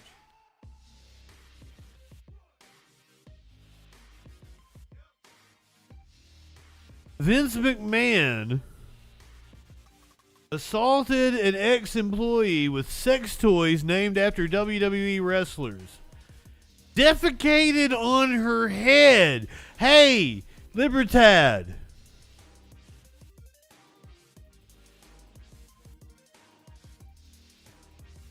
defecated on her head during a threesome. You live in sexual anarchy? Oh, no. We're just getting to the good part. A former WWE employee claimed Vince McMahon sexually abused her, including with sex toys named after wrestling stars. Now, does everyone know who Vince McMahon is? This is the owner of the WWE. He bought it from his dad was the Northeast Territory promoter back in the olden days of wrestling. He bought the company from his dad in like 1983, 1984. Bet all the money that he had. This was actually like a Wall Street Journal, like they were the ones that broke the story. However, I went with the New York Post because I knew it would tell the most salacious details. Because I've had to go to multiple sources to get all the different details. Knew the New York Post would give us the best shit. It is a pedo stash indeed. But this man put wrestling on the map, took the WWF nationwide. Cosmic Fox, good evening. This picture is so awkward. That's Dana White of the UFC. This is from, I think, their announcement of their merger.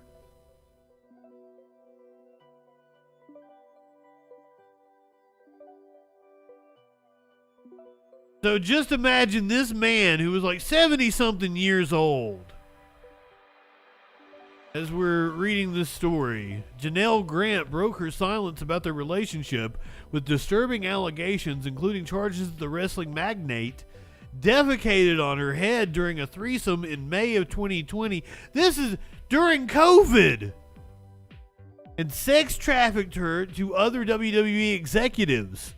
This is according to a complaint filed in Connecticut federal court on Thursday. Grant alleged in the complaint that McMahon sent her a text message in May of 2020, which read, "I'm the only one who owns you and controls who I want to fuck you."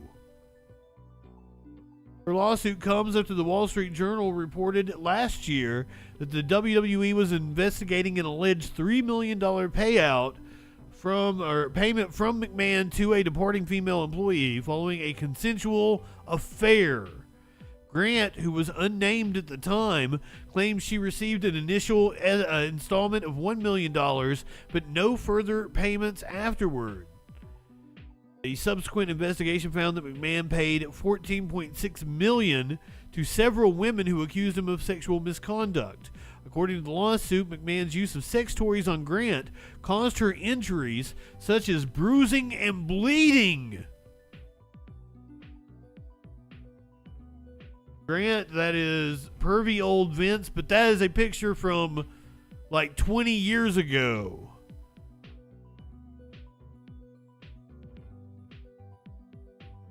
McMahon is also alleged to have shared nude photos and explicit videos of Grant without her consent with other WWE employees. He once locked her inside his private locker room at WWE headquarters in Stamford, Connecticut, and forced himself on her over a massage table.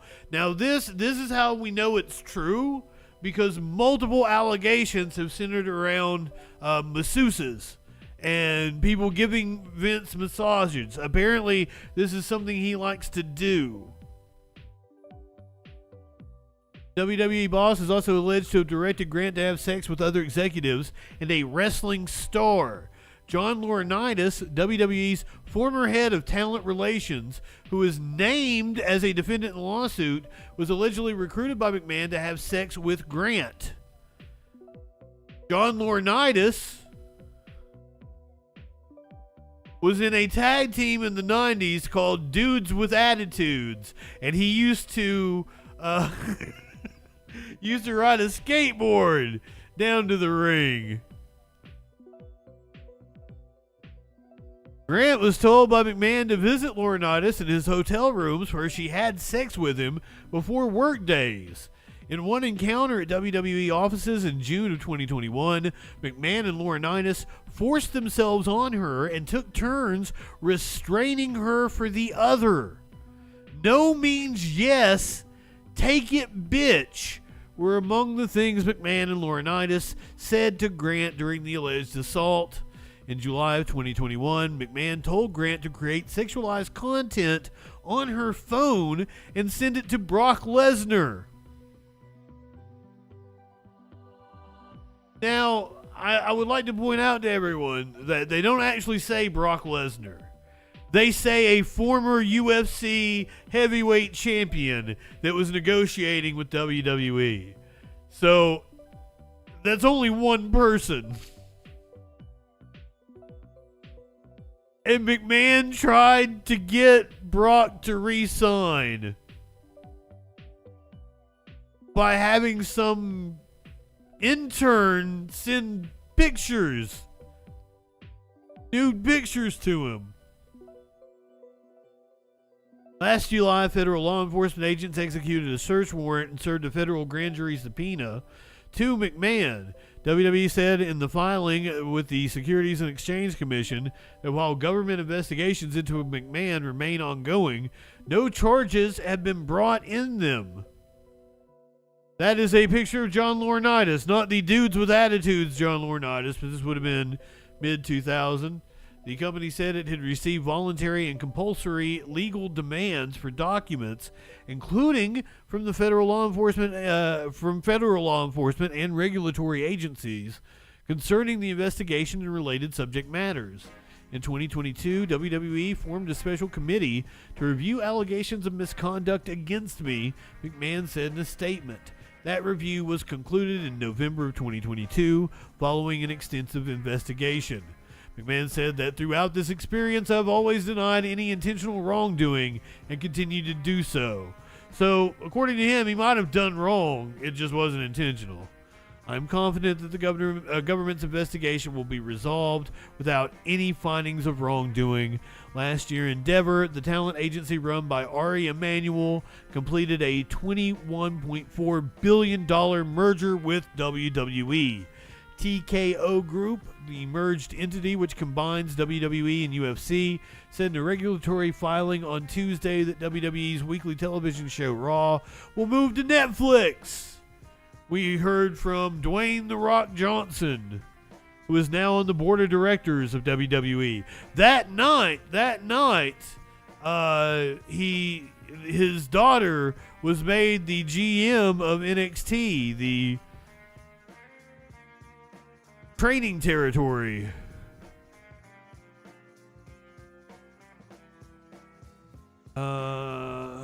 Once again, this when I put this on the list, if it wasn't for the fact that her titties were on my thumbnail for the YouTube, I wouldn't do this story because it wasn't the story I thought it was. That there was like some kind of domestic dispute, but apparently porn star Jessie Jane died at the age of 43 of an apparent overdose alongside her boyfriend. Actress Jessie Jane, real name Cindy Taylor, and her boyfriend Brett Hassenmuller were found dead at a property on Wednesday morning. Law enforcement officials in Moore, Oklahoma said that the adult actress and her partner appeared to have died from a drug overdose. What else are you going to do in Oklahoma? Since news of her passing spread, stars from the adult industry have started paying tribute to the actress. Oh, wow, we just talked about it. We just talked about it a few minutes ago. Breaking news from the Daily Mail. They have confirmed for us that Kenneth Eugene Smith becomes the first person in history to be executed using nitrogen gas. 58-year-old convicted killer had a mask placed over his nose and mouth before a stream of 100% nitrogen gas suffocated him. Smith's pastor told Daily Mail beforehand he was really struggling and ate only a small part of his final meal of steak, hash browns, and eggs. He was sentenced to death in 1996 over a murder for hire slaying of a pastor's wife 8 years prior.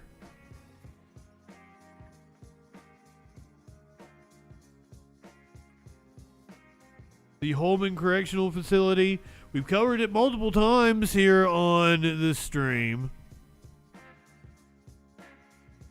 They had an uprising of the inmates one time. That was fun.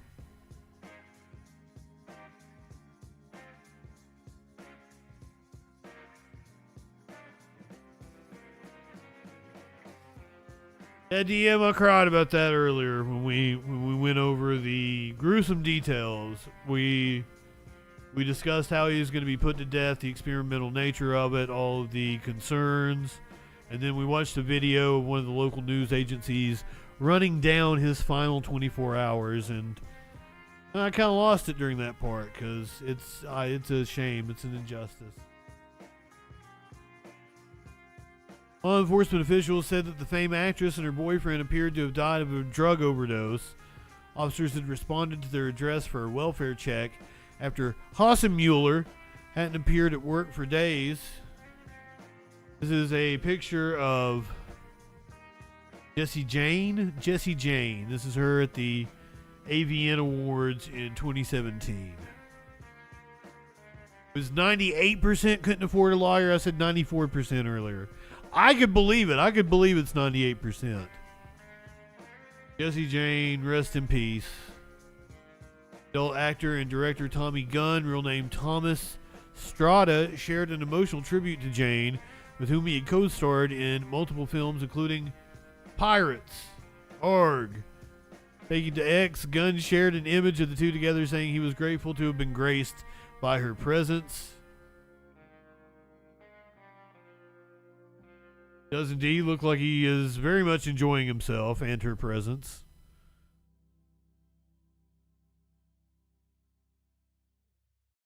Would have been from the 2018 Adult Film Awards, or AVN Awards. Movie director June, who directed the Pirates film starring Jane, said, "I'm heartbroken by the loss. Jessie Jane was a remarkable person and a phenomenal artist." I'm not familiar with her, as I've gone over here on the stream. I watch amateur shit. You live in sexual anarchy? I don't know any of these pros. Speaking of pros, this man is a professional scam artist. In more ways than one, he is a pastor. And he apparently got everyone in his congregation to buy into his Ponzi scheme crypto bullshit. Says that God made him do it. New at 4, a Colorado pastor has admitted he and his wife carried out an online cryptocurrency exchange that stole more than $1 million from his Christian followers. The civil suit now being filed against them claims they did this because they were instructed to by God. So the complaint alleges Eligio Regalado and his wife Caitlin created, marketed, and sold a cryptocurrency called Index Coin to people in the Christian community. The couple advertised both online and in person through presentations made at churches, including the couple's own church, Victorious Grace Church in Denver. In all, more than 300 people put nearly $3.2 million into that scheme. But that's not where it ends. The suit also alleges $1.3 million was pocketed by the couple, and while Regalado admitted to $500,000 of that cash went to the IRS, the rest went to things like luxury handbags, cosmetic dentistry, and vacations. On top of that, a few $100,000 went to a home renovation that, quote, the Lord told them to do. Let's bring in Queen City News Chief Legal Analyst Colleague Rhodes into the conversation. All right, so where to really even begin here? The biggest question of all, though, is blaming God a decent... Not at all.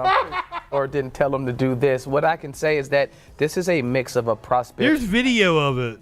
And so I listened to a couple of his videos, and that's what he's saying. Like, listen, there's abundance out there waiting for you. And you've seen these type of prosperity ministers in the past. The only issue is that he was also attempting to connect cryptocurrency without having any background in cryptocurrency. So he's advising them to invest in this cryptocurrency that made him rich. Unsafe. He had no knowledge of using it, and these people's money was potential to be stolen. And so then he's encouraging them to keep investing while he was... You got to hear him. You got to hear it from his own mouth. He made a video about it. And then post it. This is civil charge. This is from his account. From the Colorado Securities and Exchange Commission for basically selling millions of dollars worth of cryptocurrency that is deemed worthless by the state. Now, the reason that they're saying that it's worthless is because there is no exit for people who have bought. We launched an exchange. The exchange technology failed. Things went downhill, and from that point forward, we've just been waiting on the Lord, literally for a miracle. So, praise Jeebus. I pocketed $1.3 million, and I just want to come out and say that those charges are true. So there's been $1.3 million that's been taken out of, I think it was a total of $3.4 million. But out of that 1.3, $500,000 went to the IRS, and a few $100,000 went to a home remodel that the Lord told us to do.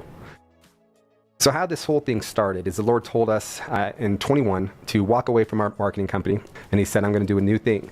And then he took us into this cryptocurrency. It was a different cryptocurrency other than index coin at the time. Well, that cryptocurrency turned out to be a scam. And so the Lord says, give that to them, but also give them a 10x. And I'm like, well, where's this liquidity going to come from? And the Lord says, trust me. Well, as money is coming in, we would be sowing it. And at first it was hundreds of dollars and thousands of dollars, then tens of thousands of dollars. Money would come in, we tithe, we sow, more money would come in. And so we were just always under the impression that God was going to provide. It's not this crypto was a scam. It is that crypto is a scam. Being a pastor is a scam. Religion is a scam. The source was never ending, that God was doing a new thing, and that we had nothing to worry about. And we sold a cryptocurrency with no clear exit. We did. We took God at his word and sold a cryptocurrency with no clear exit. And so the prosecutors... Allow me to translate for you. Like, the exit was his pocket. The money went into his pocket. Have to take that and say, these people willingly sold a cryptocurrency with no clear exit. What we're praying for and what we're believing for still is that God is going to do a miracle. God is going to work a miracle in the financial sector. Wow. We're still praying for a miracle here as charges have been brought against us. Was also pocketing it. And so nothing in the scriptures that he was pointing to in any of those videos that I watched talked about remodeling of homes. And so while he may be using it as a defense now, what the government is stating is that while you were attempting to lure people into this scheme, you were doing it for nothing connected to religion, but only connected to selfish gain. You see the title of this, you think maybe this pastor was drinking too much of the communion wine here, but criminally prosecuted for this. Oh, 100%. This will be a criminal prosecution for sure. And what I thought was strange is it was brought not under the SEC, but under Colorado laws, which were their specific state regulations regarding their security rules. But this also opens the door for a number of larger conversations. While cryptocurrency is seeing a major boom, and there's a talk of a digital currency in the United States, and their politicians are taking a side on what they want to talk about that. This is something that's no boom in cryptocurrency. Territory on how do you prosecute an individual, but in the securities world, and a cryptocurrency is a security, just like a stock, just like a bond.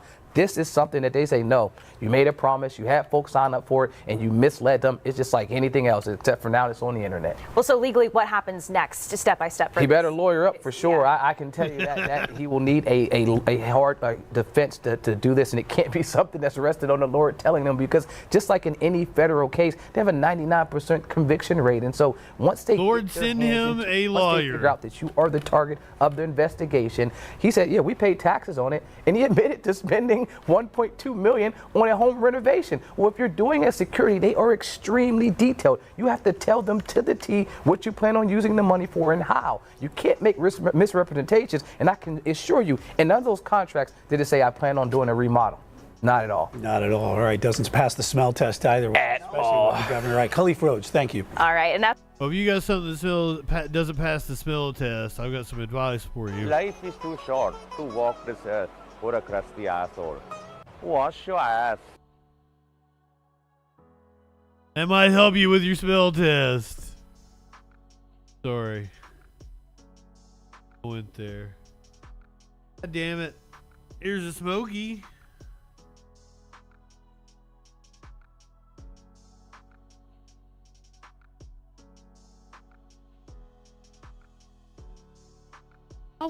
You talk so much. Why won't you ever talk into the microphone?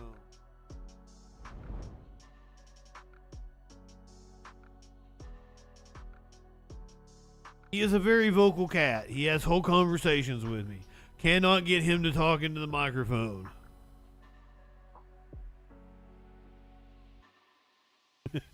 He's a sweet baby. Most of the time.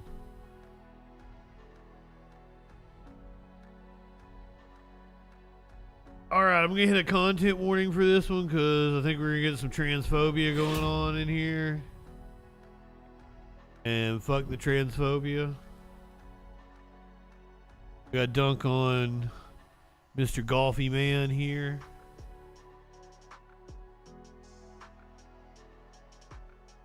Did John Daly make transphobic comments about LPGA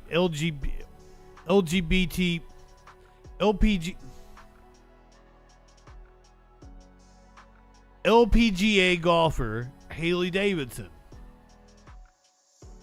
This is John Daly. Said you might know him from the Tiger Woods meme where Tiger is looking all preppy and he's wearing his loud outfit, looking at Tiger smoking a cigarette. Daly's been a controversial golfer for a very long time. He's an avid fan of former President Donald Trump and has always done things unconventionally, from his on-course attire to his eating habits. So this is not shocking at all. Daly often divides opinion among golf fans. Daly was recently the subject of controversy again over reports that he had allegedly made transphobic comments about transgender golfer Haley Davidson.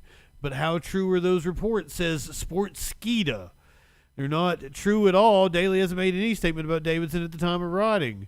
According to a report, John Daly said that the LPGA Tour golfer Haley Davidson was not feminine and that he could not have done what she did and been quite successful at it. The report alleged that the PGA Tour player said, "I would have won 100 tournaments if I threw on a skirt and called myself a tranny. That dude is as feminine as a Ford F-150."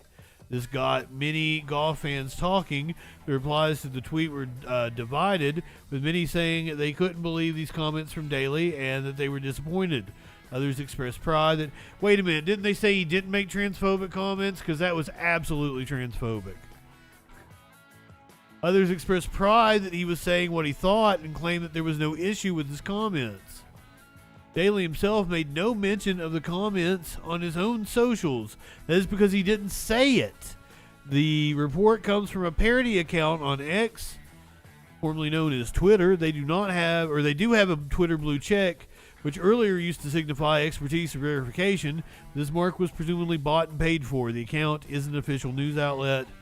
A trip to their page will confirm that they don't post real news. Not for boomers or Karens, satire, golf version of the Babylon Bee, and the Onion parody. Apparently he didn't say it. It's so believable because he's a Trump supporter that he absolutely would say something transphobic. I don't know. This looks like a dude that would bang a trans woman after he shot around the golf.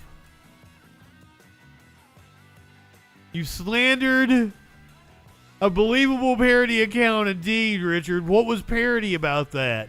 If everybody would run with it and think it's true, is it really parody?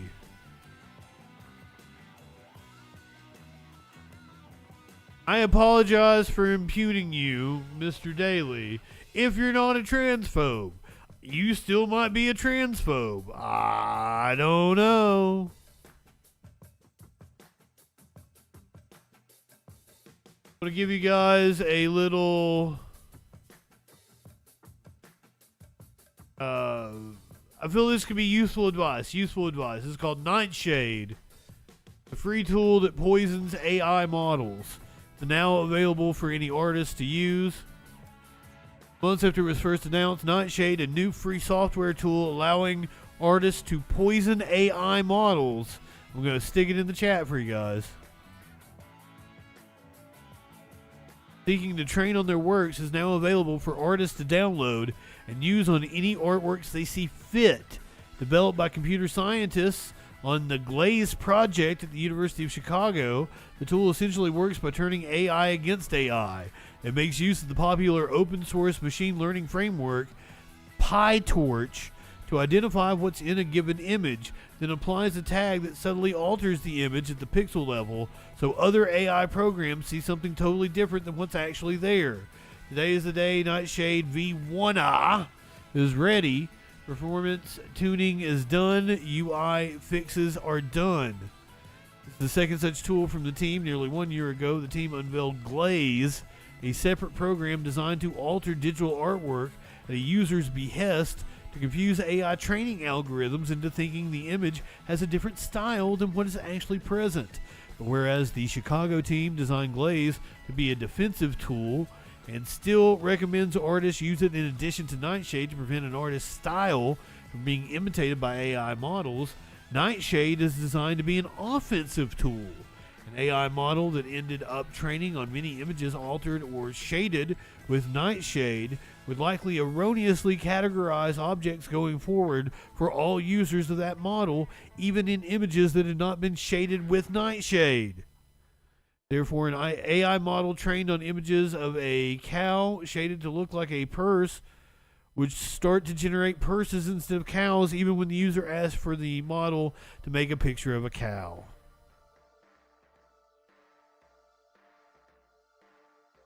Fucking A.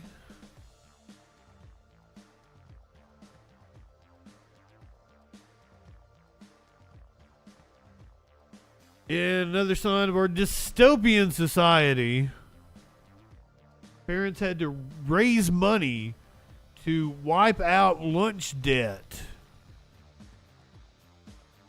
No cheese sandwiches.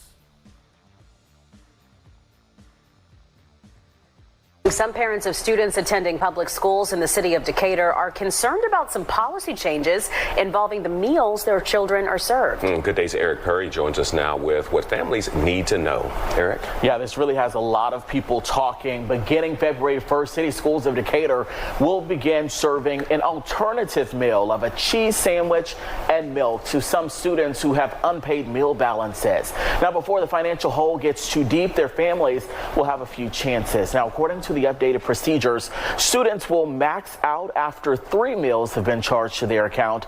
That's for the entire school year. So that means $10.50 can be charged for middle and high school students and $9.75 for elementary students before they're giving the alternative. Why is this a thing? Just feed the kids. I don't fucking get it. Instead of bombing the kids over in Iraq, can we feed our kids here? Meal. Pretty Families simple. do not have to pay any negative balances in full before February 1st for their children to have a regular meal. Letters notifying families about the changes were sent out earlier this month. To make or arrange payments, parents can contact the district's nutrition to the department, but Ron Elise officials say updated rules are about financial sustainability, but really it has caused quite a stir within the parent community. Fund the schools, goddammit.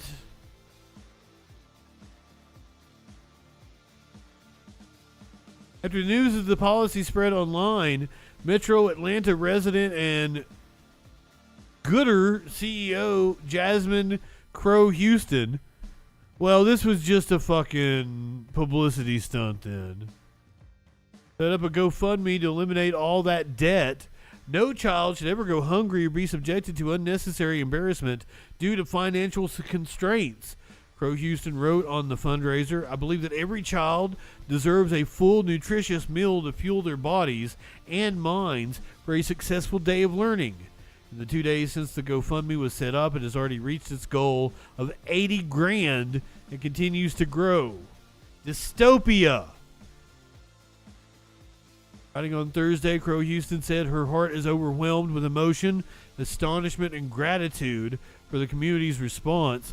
We can pay off all the meal balances and no cheese sandwiches. Crow Hartley said she had spoken with Decatur School Superintendent Guillermo Whitaker and has committed to use the additional money to make a reserve nutrition fund to help prevent kids from falling behind in the future, as well as opening a free Gooder grocery store in schools so kids don't go hungry. In a news release on Thursday, school officials said they were grateful for the overwhelming support, announced that all $88,000 in debt had been eliminated thanks to a corporate foundation grant.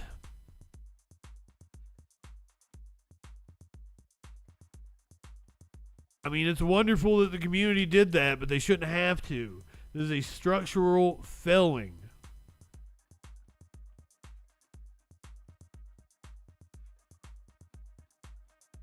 Coming up on the next major holiday, which is Groundhog Day, movie made famous by the one and only Bill Murray. PETA apparently wants to replace Punxsutawney Phil. They'd rather do a coin toss.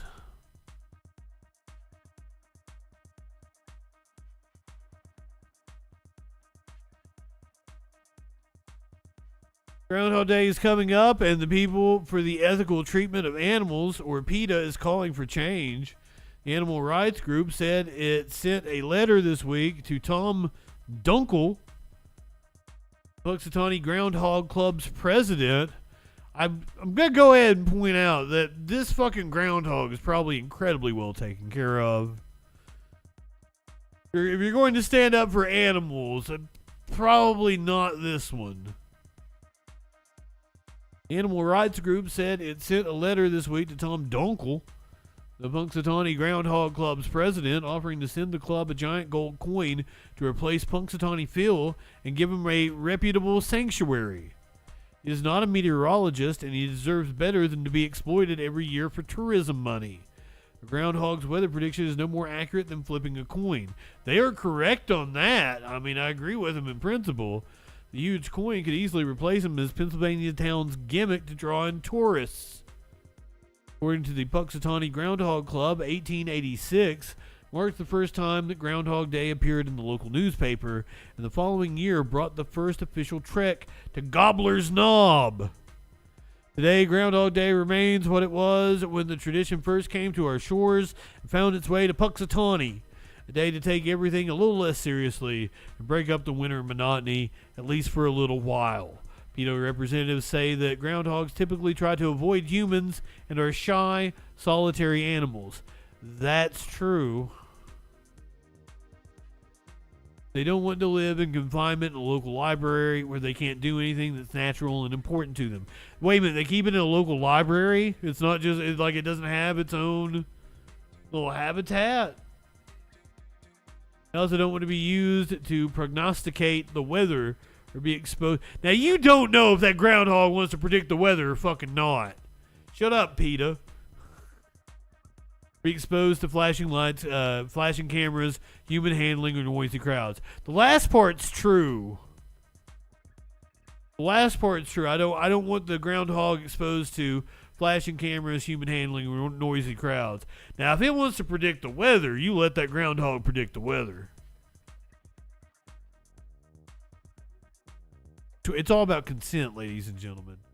2022, the animal rights group called for the retirement of Punxsutawney Phil, asking officials to instead predict the weather on Groundhog Day with a permission tree. What's a permission tree?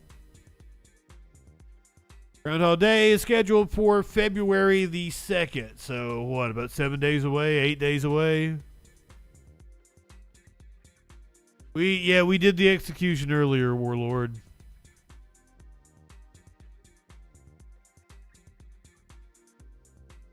Some people have pointed out that, you know, they didn't live to see the 2024 election. Snicks, good evening. Happy Thursday to you. I would say that they were executed just in time because Tom McDonald is getting ready to drop a song with Ben Shapiro.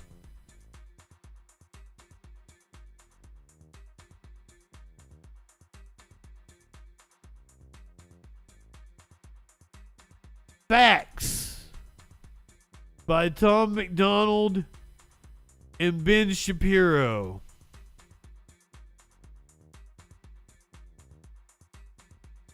New video at 9 a.m. tomorrow. Who's ready to have their minds blown, he says. As I said earlier, you can see the smoke in the picture. That is from the friction generated from all the dry vaginas around them.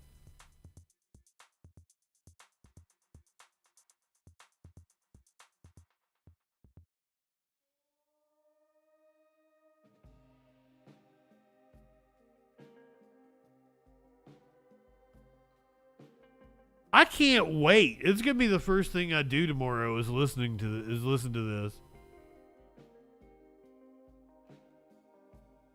I'm stoked for it, but not for the reason that like he wants me to be stoked for it. This is bound to be hilarious. Facts. I believe it was producer Dave pointed out, like Ben Shapiro once said that rap music wasn't real music. I guess it's okay if it's a white rapper, right? Because Ben Shapiro is totally not racist.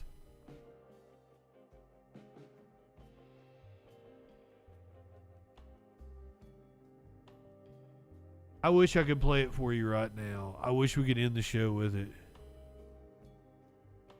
Oh no, I ain't gonna wake up. I am not waking my ass up in the morning just for that shit. Ain't a chance in hell.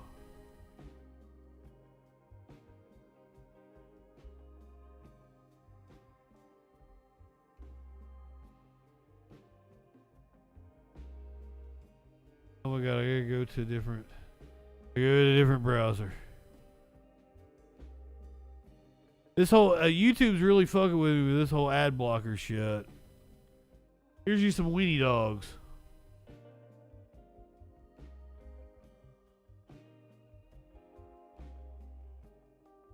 They're wearing sweaters. Little sweatshirts.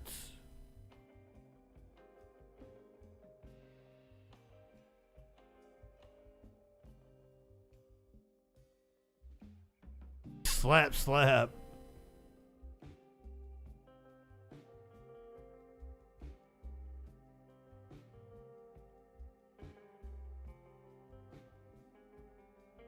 Go Bandit.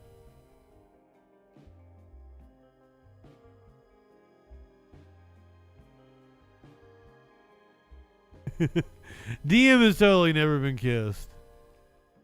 A girl has never let him hold her hand. I don't know that he's probably never masturbated. I can't. I feel like I asked him this question one time on stream. It made him really uncomfortable. But like he seems like a masturbation is icky kind of guy. I don't remember what his answer was. Dude, we had this conversation maybe a year ago. I don't know. I don't know how long ago it was. Maybe over a year ago.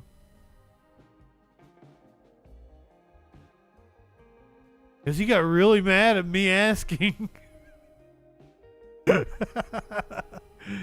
he has and he doesn't want to admit it. That's why he got really mad. He was like, who doesn't fucking masturbate, right? There's two types of people. Those who masturbate and those who lie about it.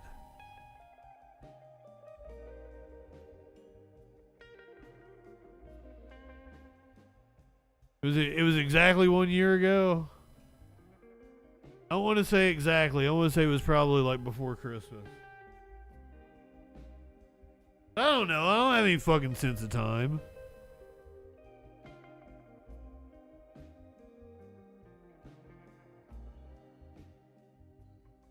All those weenies.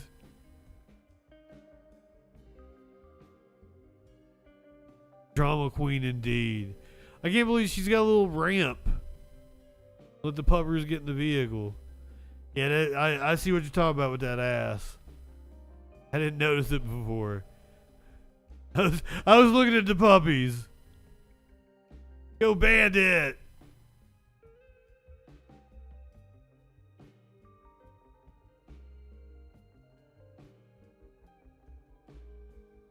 Yeah, the puppies aren't the only cute thing in that video.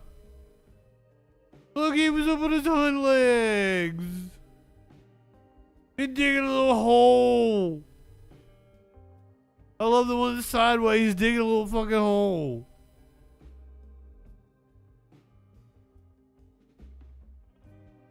I can't imagine, like, having all my animals in bed with me. Like, well, like, I do and I don't, right? Like, cats kind of do their own thing. They lay in bed with me, but they get up and do their own thing.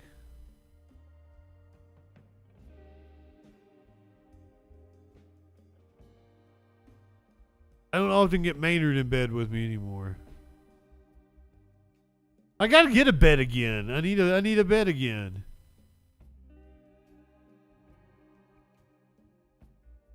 Now, how are you gonna have that many puppies and you not sleep in a pile of puppies? That's just a shame.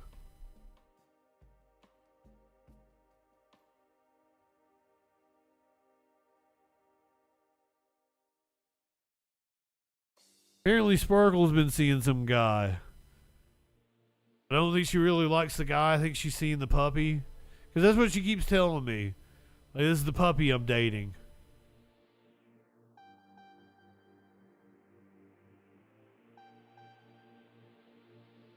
She sent me I thought he was out in his jammies, but she was like, no, that's a sweatsuit.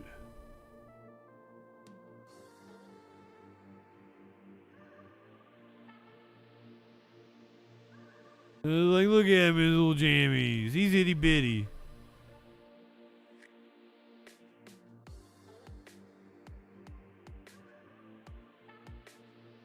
Go Bandit!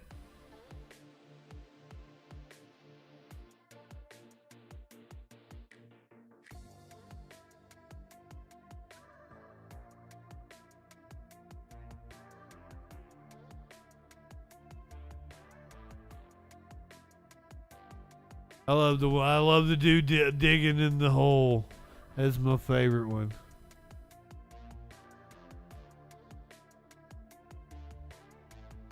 Go ahead, light one up, tip one back. It's alright to have a little fun before you hit the sack. I'm Justin.